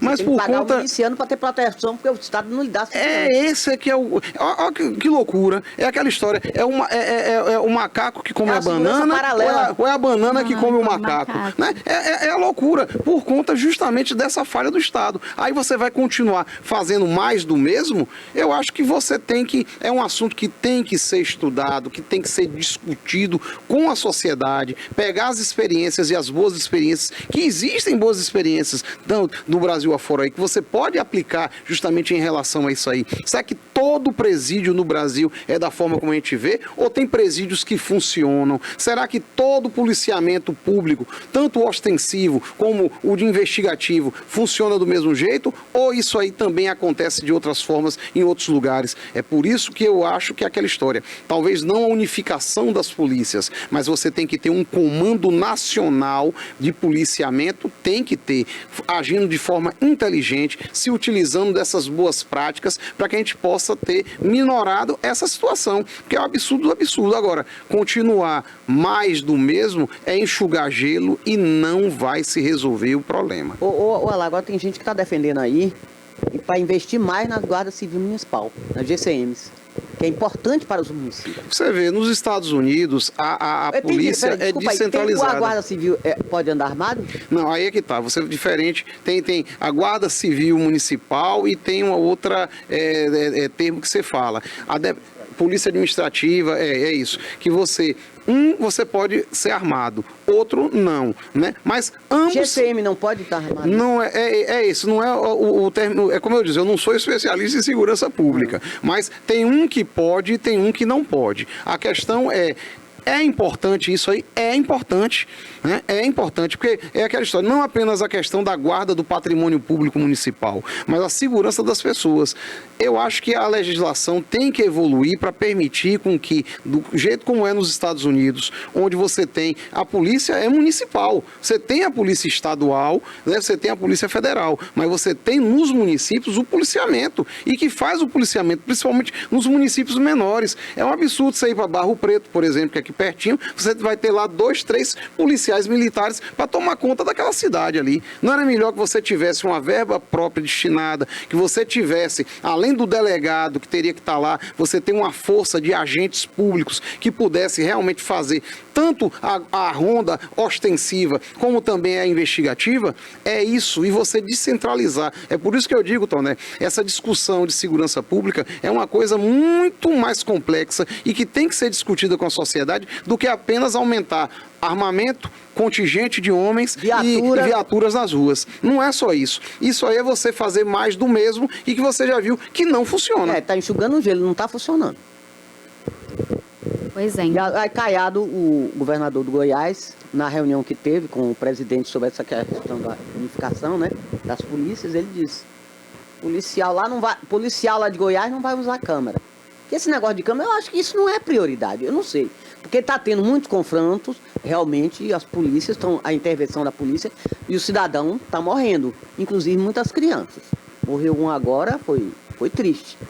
E o policial e o policial foi inocentado, uma garota. Não, agora é aquela história foi também, né? Essa questão do uso da câmera, eu acho que tem que ter uma discussão mais profunda.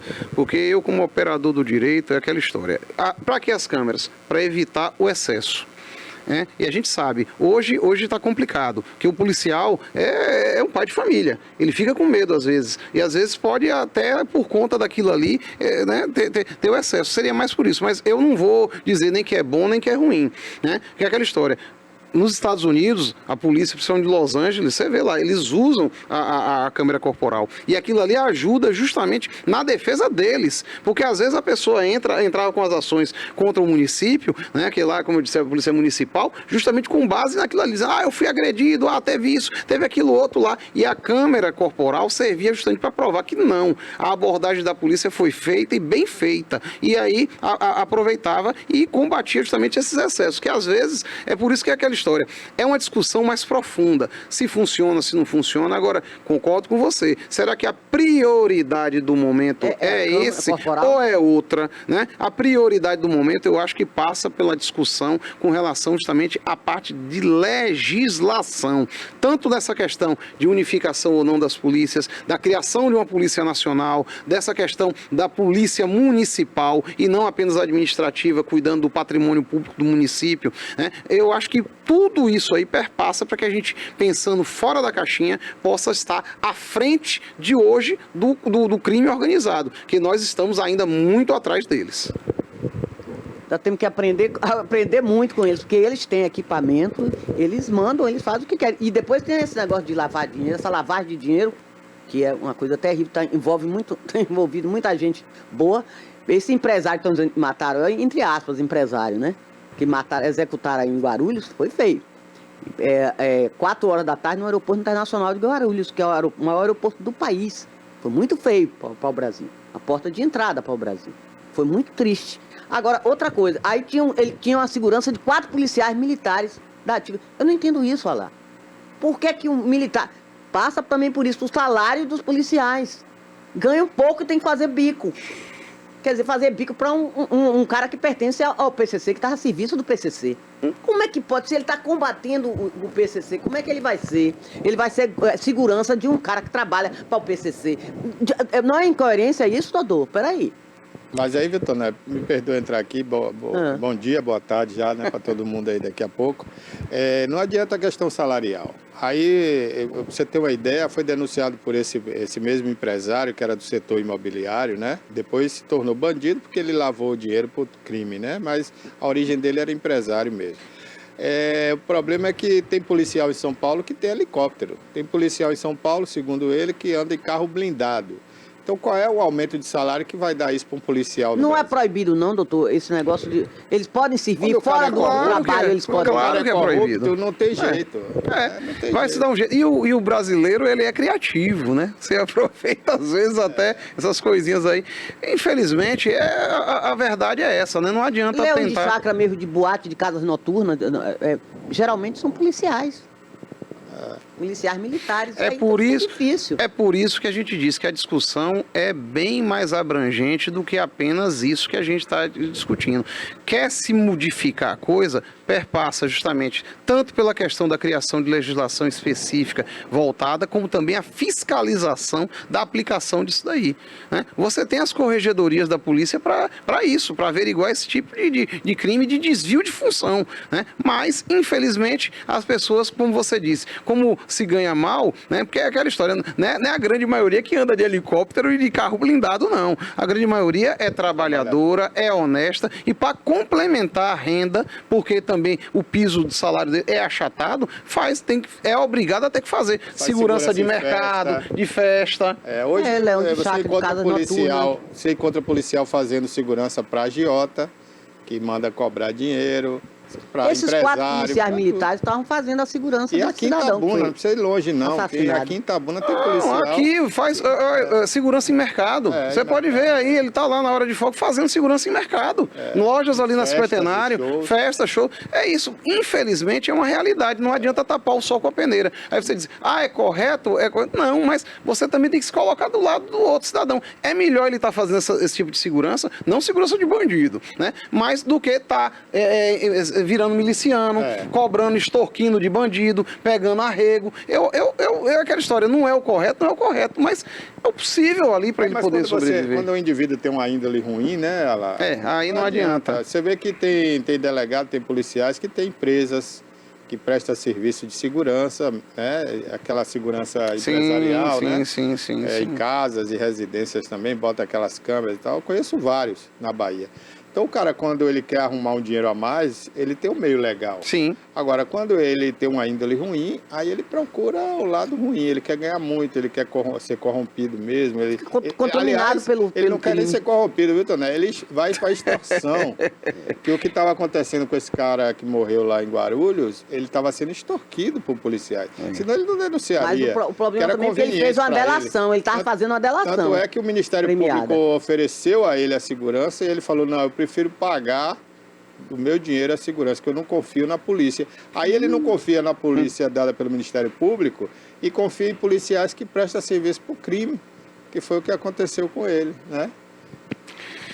A Quem coisa sabe que eles não estavam envolvidos também, ninguém sabe. mas aquela história, a coisa é complexa e só vai ser resolvido se tiver alguém com coragem primeiro para encarar o problema de frente e resolver. É por isso que eu falo, você tem que discutir sim descriminalização de uso de droga, você tem que discutir sim o uso das polícias municipais, você tem que discutir essa questão aí do bico, né? A questão que envolve os presídios, tudo isso aí tem que ser discutido e com realidade. E essa lavagem de dinheiro, isso aí é muito dinheiro, não é pouco não.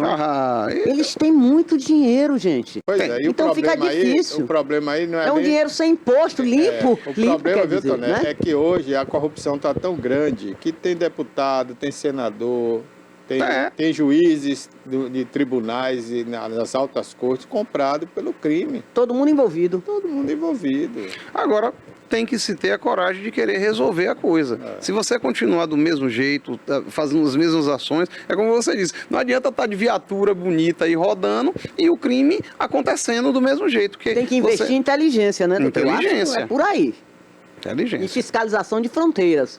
O problema das drogas, porque o Brasil não produz cocaína. Não. É a Bolívia. Então bota lá a gente para não deixar entrar, gente. Meu Deus do céu.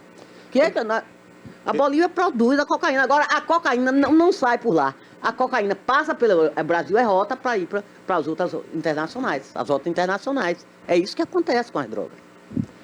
O Brasil, são toneladas e toneladas de cocaína.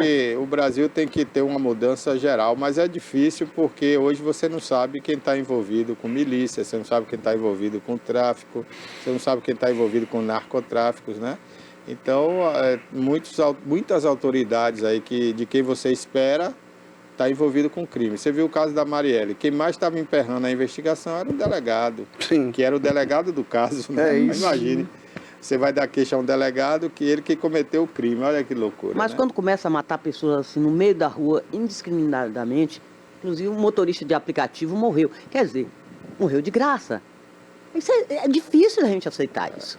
Começou já uma loucura isso. É o cartel do Sinaloa que é igualzinho no México. As pessoas matam e fica por isso mesmo? Não. Não pode ser assim. E quando começar a matar membros do judiciário, segundo eu vi, parece que até agora parece que só morreram 2 ou 3 juízes, não sei, que estavam investigando o crime organizado, que eles mataram. É aqueles que não aceitam ser corrompidos, né? Por aí, né? É complicado falar disso hoje em dia, porque... pode ficar na mira também, né? Deus que você não sabe quem que está envolvido também, entendeu? Aí fica parecendo aqueles filmes que você assistia antigamente, né? Que o cara ia dar queixa e a polícia era próprio bandido. Então é assim que está acontecendo no Brasil. Você não pode nem fazer uma ocorrência policial, porque você chega lá, você tem que registrar seu nome, endereço e tudo. Aí você vai, o bandido vai lá, o advogado do bandido vai lá, olha, ele mora em tal lugar assim. Vai, gracinha, né? Dá tudo na mão. Mora tal, o telefone é esse aqui e tal, olha a sua rua, tudo bonito.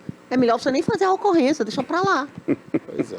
É por isso que eu retorno ao que a gente estava falando lá no começo, onde eu disse, né, sobre esses presídios ali de segurança, que a gente tem essa varredura e a gente acredita, né, que não existe ali o excesso da segurança que precisa ter, mas existem pessoas grandes aqui fora, então não adianta você cortar o sinal grandes, entre aspas, né, que a gente fala grande porque elas mandam, elas são autoridades, né, elas que têm o poder de fazer lei e tudo, mas, na verdade... a gente tem que taxar essas pessoas de pequenininha, né? Porque a pessoa que se vende ao crime, que deixa o poder que ganhou legitimamente para se vender ao crime, essas pessoas são muito pequenas. Quem se contrapôs a eles, como foi esse empresário, entre aspas, que não era empresário, não, ele estava a serviço do crime, ele trabalhava com eles. Depois resolveu sair, porque ficou devendo lá 40 e tantos milhões de criptomoedas e não pagou o cara, tal da cara preta. Aí o cara ficou cobrando que ia matar ele mandou matar. Dizem que ele foi o mandante, né? Por causa desse dinheiro. Então é muito a grana que passa, muito dinheiro. Mas ele estava a serviço do crime. Aí ele vai delatar. É doido? Foi doido. Né, as drogas geram muito dinheiro.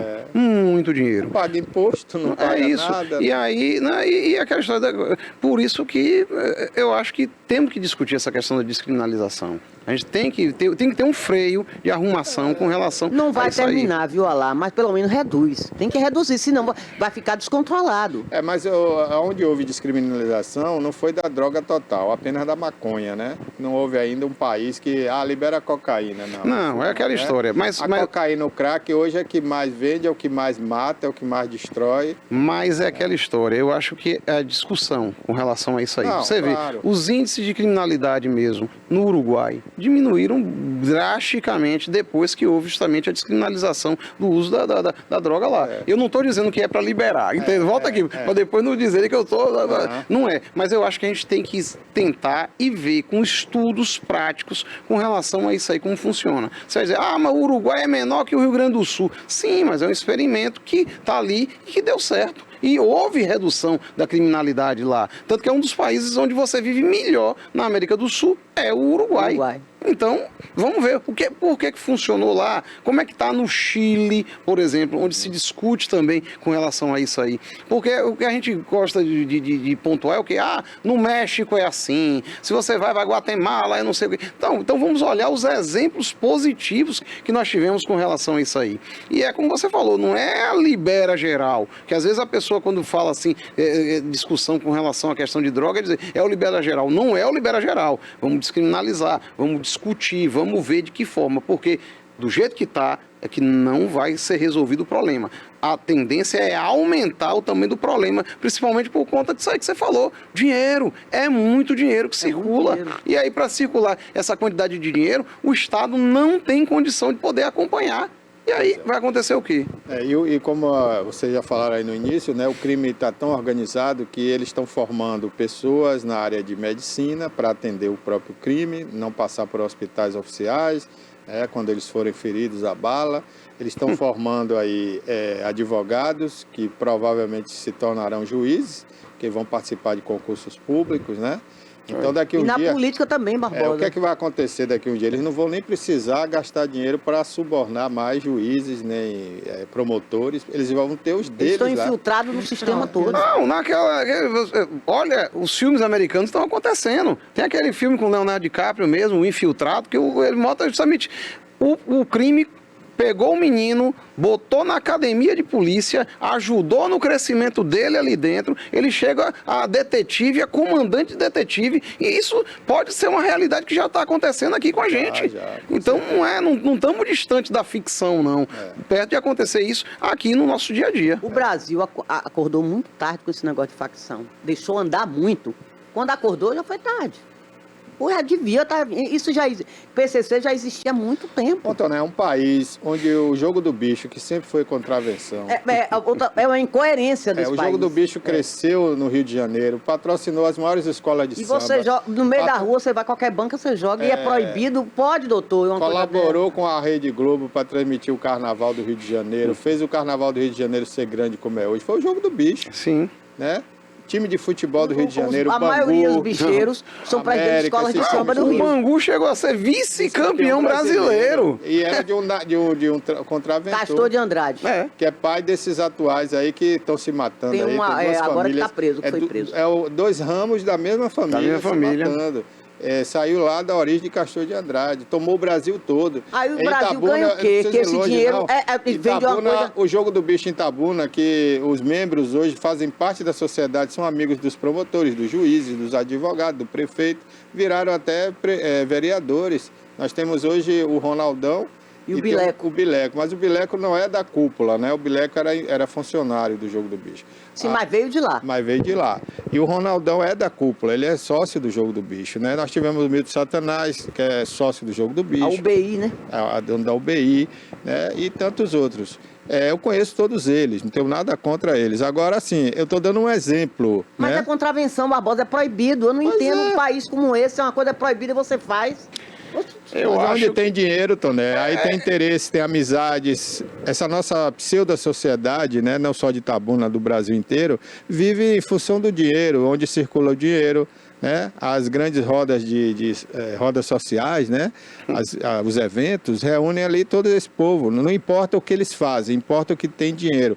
Outro dia eu comentei aqui que hoje nos maiores condomínios de luxo, não só de Itabuna, né, de Ilhéus, onde a gente vive, mas em outros lugares do Brasil, É porque eles vendem casas caras para dar proteção, dar segurança, né?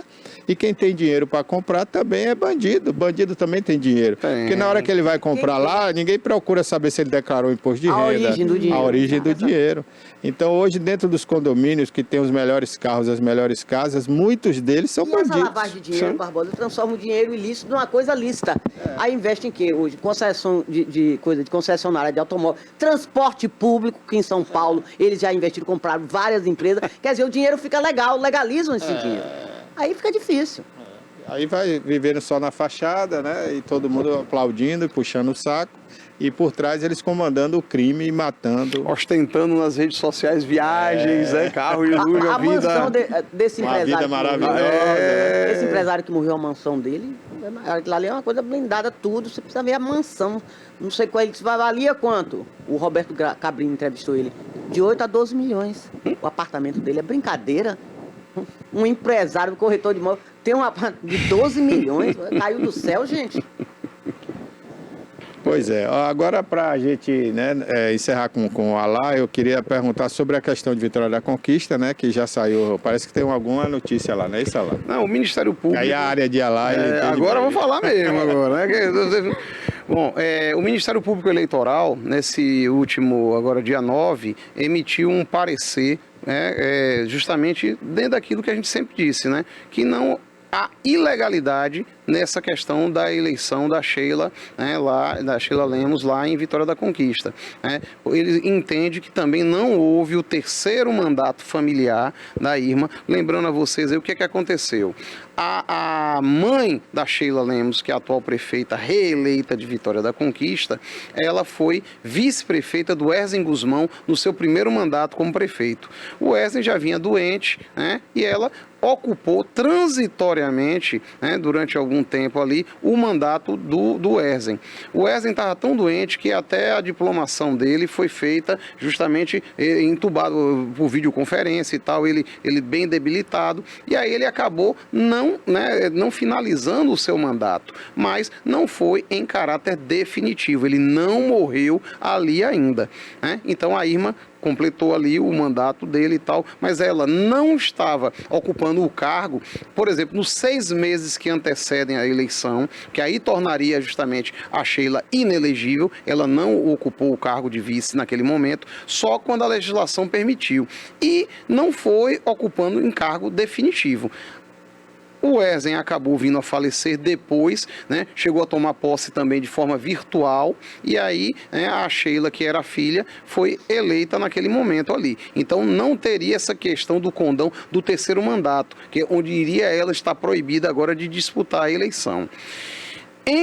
No TRE da Bahia, a turma entrou com recurso com relação alegando isso. O juiz em Vitória da Conquista, da mesma forma que o MP, entendeu que não houve questão de ocupação de terceiro mandato.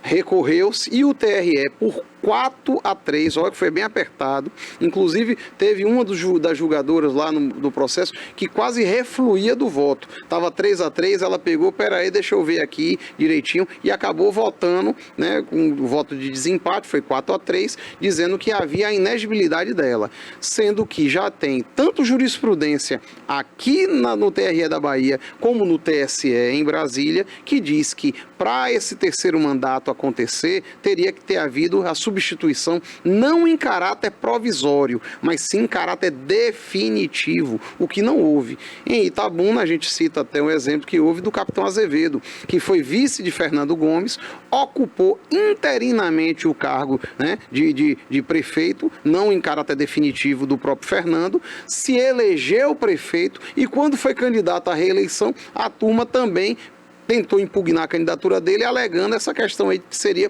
o terceiro mandato, porque ele havia ocupado o cargo de vice-prefeito. E a jurisprudência e o TRE, naquele momento, tanto que depois também foi confirmado pelo TSE, disse que não. Como ele não ocupou em caráter definitivo o cargo e nem nos 6 meses que antecediam a eleição, não havia que se falar em terceiro mandato. E agora, o Ministério Público Eleitoral, como guardião da lei, que é cursus legis, ele emitiu um parecer agora no dia 9, justamente dizendo isso que a gente está falando aqui agora, que não houve terceiro mandato familiar. Por quê? Porque a Irma Lemos, que é a mãe da Sheila, não ocupou em caráter definitivo o seu mandato ali quando foi ocupando interinamente o cargo de prefeito de Vitória da Conquista.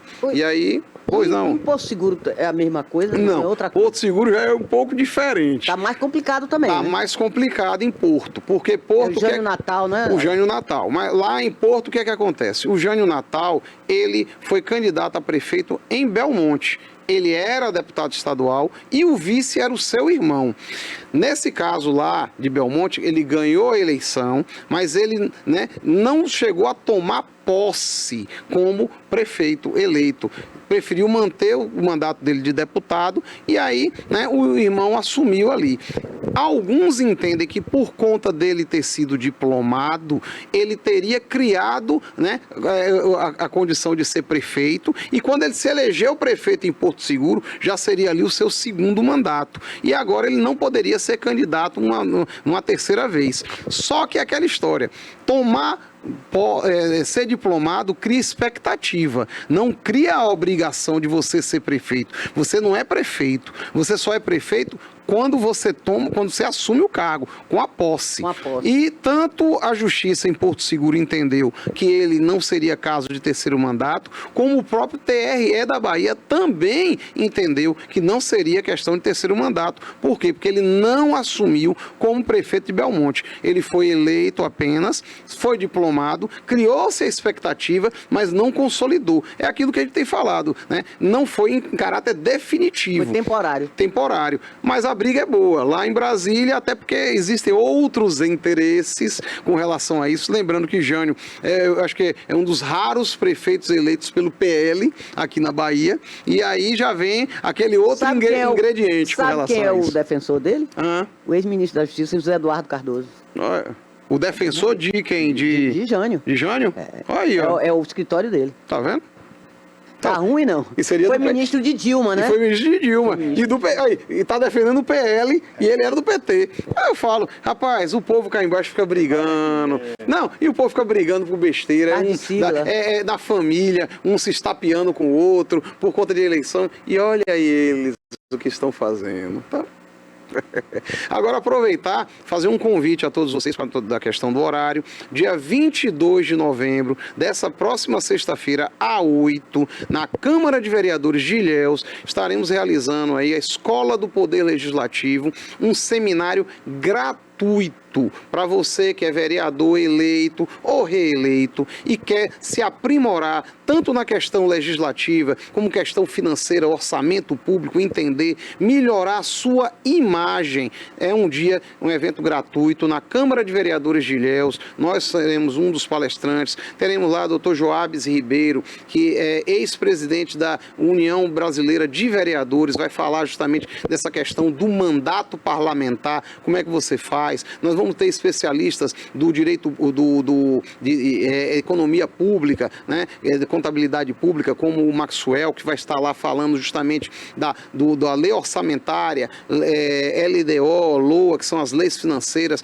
como você faz para ter o orçamento impositivo, que é aquela forma que você, como legislador municipal, como vereador, pode obrigar o prefeito a fazer determinadas obras num bairro. É uma praça que você quer fazer, é melhorar o posto de saúde do seu bairro, né, é o asfaltamento de uma rua. Tudo isso é possível você, vereador, fazer. Agora, lembre-se, né? Reeleição é pior do que eleição. Se você pegar uma média aí, justamente por conta de um mandato onde você não constrói a sua imagem, e nós vamos ter lá um especialista em marketing, que é o Andrei Verlima, falando justamente disso, de como você se comunicar. Tá aqui Barbosa do meu lado, que é mestre nisso aí, que vai ser parceiro nosso. Logo, vou lhe chamar também para o evento, viu, Barbosa? Você palestrar aí, falar da sua experiência nessa questão do marketing político, que às vezes a pessoa pensa que o marketing você só tem que fazer na época de campanha. Não é, não. O marketing político você tem que fazer todos os dias, porque senão você não é visto. E quem não é visto não é lembrado.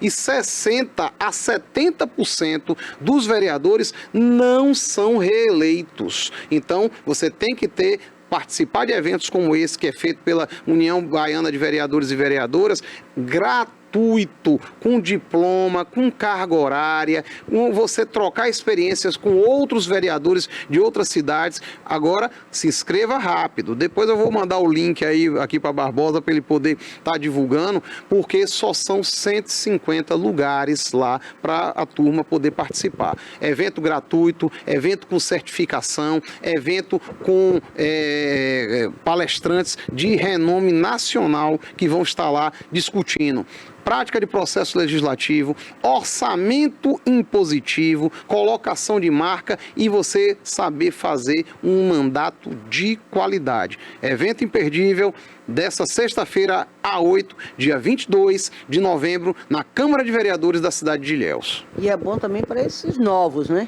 Principalmente para os novos. Esse pessoal que está entrando agora, que não entende nada de nada e cheio de ilusões, achando que é assim, que é assado. Não é bem assim, não. Agora, para você ter um mandato de qualidade, lembrando, né, Toné, que 60% a 70% não conseguem se reeleger e vocês acham que 4 anos é muito tempo, passa assim, ó, passa rapidinho.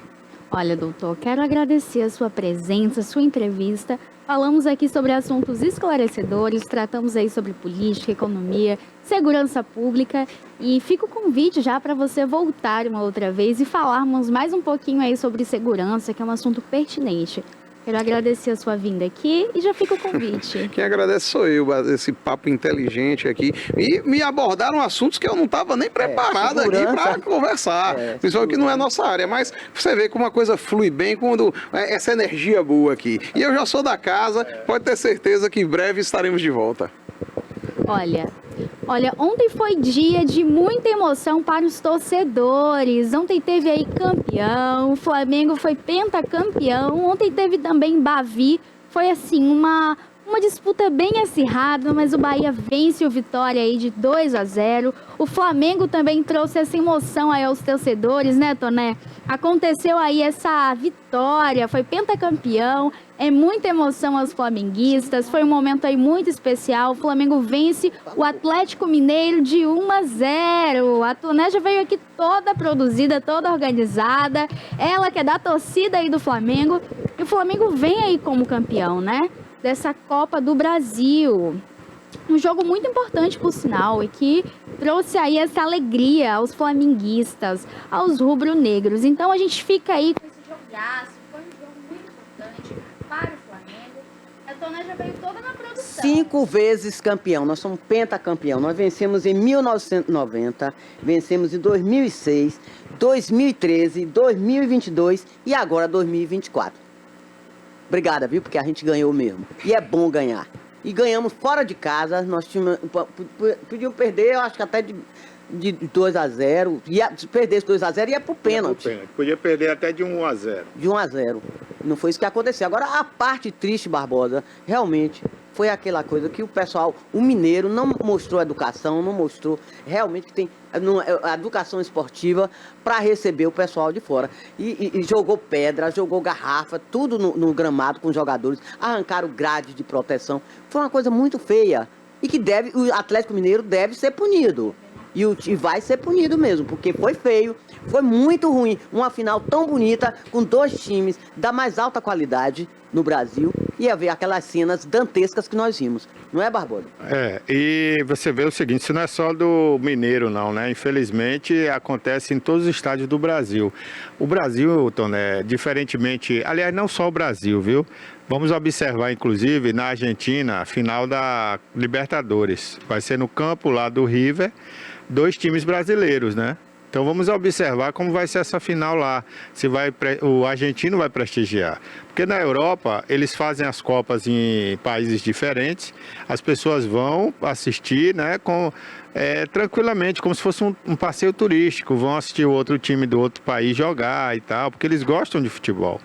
Então a gente precisa ter essa cultura aqui na América do Sul, né, de você estar no estádio, o seu time perder um título e você ter educação para para assistir ali a cerimônia de entrega de premiação, né? Porque na Europa, 90% da plateia continua, mesmo seu time perdendo, ele espera todo mundo receber as medalhas. É a cerimônia e depois vai embora. Porque é uma questão de respeito. Poderia ser seu time, mas não é. Bacana.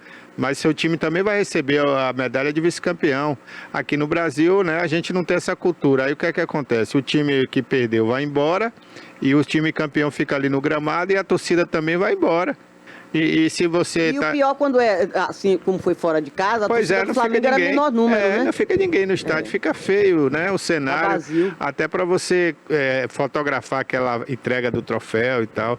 Então, acho que é uma questão de cultura, uma questão de educação, de princípios, e o Brasil vai ter que aprender isso para, daqui a uns anos, sediar outras competições, né? Porque a gente já sediou aqui final da Libertadores, mas só deu brasileiro. Né? O Flamengo jogou em casa, o Palmeiras decidiu em casa. Agora eu quero ver quando vier 2 times argentinos, por exemplo, disputar aqui no Brasil. Será que a gente vai ter educação para assistir o jogo e assistir até o final, né? Então a gente precisa ter essa educação. Eu digo a gente porque isso é uma cultura de todo o Brasil e precisa acabar com isso, né? Ontem também teve aí notícia triste, né? O Gabigol, ele anunciou a saída para o Cruzeiro. Você, como flamenguista, Toné, como é que enxerga isso? Porque o Gabigol é uma figura importante para o jogo. Inclusive para ontem também. Foi artilheiro, né? Ó, bota eu aí no vídeo, tá com medo, Silas? Silas. Toné hoje tá de rubro-negra. Ela hoje Silas, assumiu aí que é torcedora do Flamengo. Só porque o seu time é bota Bahia. Bota ela no quadradinho aí, bota aí. Não tem nada a ver com isso, você é Bahia. Mas Gabigol saiu porque tava fazendo umas bobagens. Mas que ele é um grande artilheiro e foi muito representativo para o Flamengo, foi. Isso não tem como, não tem modéstia nenhuma. Agora ele vai sair, porque ele já tinha avisado antes que ele não ia renovar com o Flamengo. O contrato dele vai até dezembro e ele agora vai para o Cruzeiro.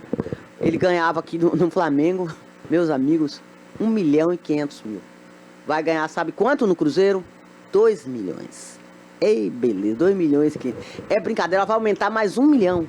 Ele vai ganhar 2.500. Não, e o detalhe é o seguinte, Toné, isso aí dá ele em torno de 15 milhões por ano. Ele fechou um contrato de 4 anos. O que é que significa isso? Se o Cruzeiro, no meio do caminho, romper o contrato, tem que pagar a multa. E a multa é simplesmente todos os salários desses 4 anos. Então, se faltarem 2 anos, ele vai receber aí 30 milhões de reais, né? Então, não é pouca coisa, não. Mas ele merece, viu, Toné? O último título da Libertadores foi ele que deu o Flamengo lá, quando ele jogou contra o River. E faltando, não, ele é um artilheiro, faltando 5 minutos, ele é um bom faltando 5 minutos, ele Ele é o jogo. Diferenciado, ele é um bom jogador. Obrigada, viu, Silas? Essa decisão aí do Atlético, ele foi que fez os 2 gols também no Maracanã. Também, exatamente, lá no Maracanã. E aí ele aproveitou e saiu por cima, né? Tá saindo por cima, ainda não saiu, vai sair em dezembro, né? Mas o Bahia até queria contratá-lo também, mas o Cruzeiro acho que ofereceu mais e aí ele... Muito dinheiro. Provavelmente vai para o Cruzeiro. Ainda não está confirmada, né? O Cruzeiro não confirmou essa notícia até o presente momento, mas eu acredito que pelo anúncio dele, né, ele vai para o Cruzeiro. Olha, flamenguista, fico como eu até agora. Muita emoção. Vencer, vencer, vencer. Uma vez Flamengo até morrer. Quem perdeu, perdeu. É bom ganhar. Mas estamos ser elegantes. Perdeu, perdeu. Acabou. Vamos partir para outra. Pelo menos ganhamos um título esse ano, Barbosa. O Brasileirão, acho que a gente não chega lá. A Libertadores perdemos, mas a Copa do Brasil a gente ganhou. Pronto. Pois é. Bom, gente, olha, faltando aí 3 rodadas agora, né, para o final do Campeonato Brasileiro, o Bahia vem de 3 derrotas seguidas, perdeu para o Vasco da Gama 3-0, perdeu para o São Paulo 3-0 e esse final de semana perdeu para o Juventude por 2-1 de virada, né? Fez até um bonito gol, mas depois tomou a virada e 2 belos gols também, né? Diga-se de passagem, um por cobertura e outro goleiro foi driblado, um golaço. Então o Juventude se redimiu aí, né? Jogou bem contra o Bahia, que jogou mal e perdeu o jogo. O Vitória perdeu em casa também, mas foi um jogo mais disputado, perdeu para o Corinthians, com a tarde, né, bem inspirada aí do Depay. Mas tem que ter cuidado, quantas rodadas faltam para terminar? 3 rodadas. 3? É. Aliás, 4 rodadas, para ser mais preciso, porque vai ter agora a data FIFA, depois da data FIFA, as 4 últimas rodadas, né? E lembrando que a gente joga no Brasileirão contra o Atlético de novo. O Flamengo joga dia 20. Não, quarta é o dia da seleção brasileira, na outra quarta. Na outra quarta. Nessa quarta agora, né, depois de amanhã, é que o Flamengo joga, depois de amanhã. Exatamente, joga contra o Atlético. Só que o jogo não é em Minas, né? Vai ser lá no Maracanã. Rio. Aí os times vão viajar, né? Freguês! Deveria até ir no mesmo avião, né? Para economizar. Bom, é isso aí. Falando de esporte, né? Isso aí que aconteceu. O Vitória tomou aí a virada depois de achar um gol, né? O goleiro deu um presente pro Vitória. Mas aí o Depay estava numa tarde inspiradíssima, né? Deu uma bola redondinha aí, ó. Mas, ó, Esse jogador aí do Corinthians tinha muito tempo que não vinha marcando gol. Depois do Depay, rapaz, esse cara começou a marcar. O Corinthians conseguiu se reabilitar. Ainda bem que Alá, que ele é corintiano, já saiu. Porque o Corinthians conseguiu se reabilitar agora, porque teve na zona de rebaixamento por várias rodadas, né? Pois é, mas a chegada aí do Depay mudou o cenário do Corinthians. Esse cara joga muito, joga muito. E por pouco o Corinthians não disputaria aí uma final de Sul-Americana, Quem né? fez o gol ontem da vitória do Flamengo foi Plata, e ele é equatoriano. Mas finalizando aí, Corinthians 2, Vitória 1. Corinthians, com esse resultado, está com 41 pontos. Está a 3 pontos de se livrar definitivamente do rebaixamento, né? O Corinthians é um time grande, realmente não merecia ser rebaixado. O Vitória, mesmo com a derrota, tem chance também de se livrar do rebaixamento. E agora faz o seu próximo jogo, né? Salvo engano, contra o Criciúma, o próximo jogo do Vitória. Não, contra o Criciúma. É isso? Mas o jogo é lá em Santa Catarina ou é aqui? É fora de casa. É o jogo de 6 pontos, né? É jogo de 6 pontos. O Bahia também tem um adversário difícil pela frente. Deixa eu ver aqui com quem é rapidinho, viu, Pérola? Só para encerrar aqui, dar a notícia completa. Palmeiras, O Bahia tem um jogo difícil com Palmeiras em casa. Depois o Bahia sai para jogar 2 jogos fora, né? O Bahia joga 2 jogos fora. Fora de casa, você quer Fora dizer, de casa, E o último jogo vai ser em casa, né? O Bahia encerra jogando na Fonte Nova. Eu espero que não seja um final de ano melancólico para o Bahia, que começou tão bem, né? E também para o Vitória. O Vitória começou muito mal e espero que tenha um final de ano feliz. O Vitória não disputou um título, o Vitória jogou para não cair. Não, o Vitória não disputou nada, só a permanência na Série A. A permanência na Série A. E outra coisa, tem uma notícia boa para o Vitória, que é a nova SAF que está sendo criada para o Vitória, né? O Vitória vai se tornar um time com a SAF, fica melhor para ser administrado, mais profissional, e a partir daí a gente espera que ele melhore, né? Porque o Vitória tem uma torcida grande e não merecia isso aí. Olha, então a gente fica aí com esse sentimento de torcedor, né? Na expectativa pelo jogo serem bons aí para o Vitória, o Bahia. O Flamengo ontem que saiu campeão. E a gente viu a cidade movimentada, os flamenguistas. Muito, né? E uma alegria, balançou né? a cidade, né? É uma alegria o país ser inteiro, porque a campeão. maior torcida do Brasil, do país, é o Flamengo. Exato, então fica Desculpa essa alegria aí, aos viu? rubro- Então fica essa alegria aí pra você, torcedor do Flamengo. E fica também já esse puxãozinho de orelha pra gente ter esse caráter, né? De esperar, de ter essa calma, essa paciência, porque é bonito. É bonito você enxergar a vitória do outro e também estar ali pra aplaudir. Não só quando a gente vence, faz parte do jogo, faz parte do game, ganhar, perder. Então a gente como brasileiro precisa ter um pouquinho mais dessa educação. A gente está chegando ao fim, o programa de hoje foi muito bom. Quero agradecer por ter você aqui conosco. Quero agradecer a sua parceria. Amanhã a gente tem esse compromisso a partir das 10 horas. Eu te encontro aqui através do canal 24.2 pela sua operadora ATVC, a TV Cabo aqui para todo o sul da Bahia. Quero agradecer também a você ligadinho através do YouTube e já fazer esse convite para você fazer parte dessa grande família. Amanhã a gente tem esse encontro marcado a partir das 10 horas. Um beijo carinhoso, fiquem com Deus e até amanhã.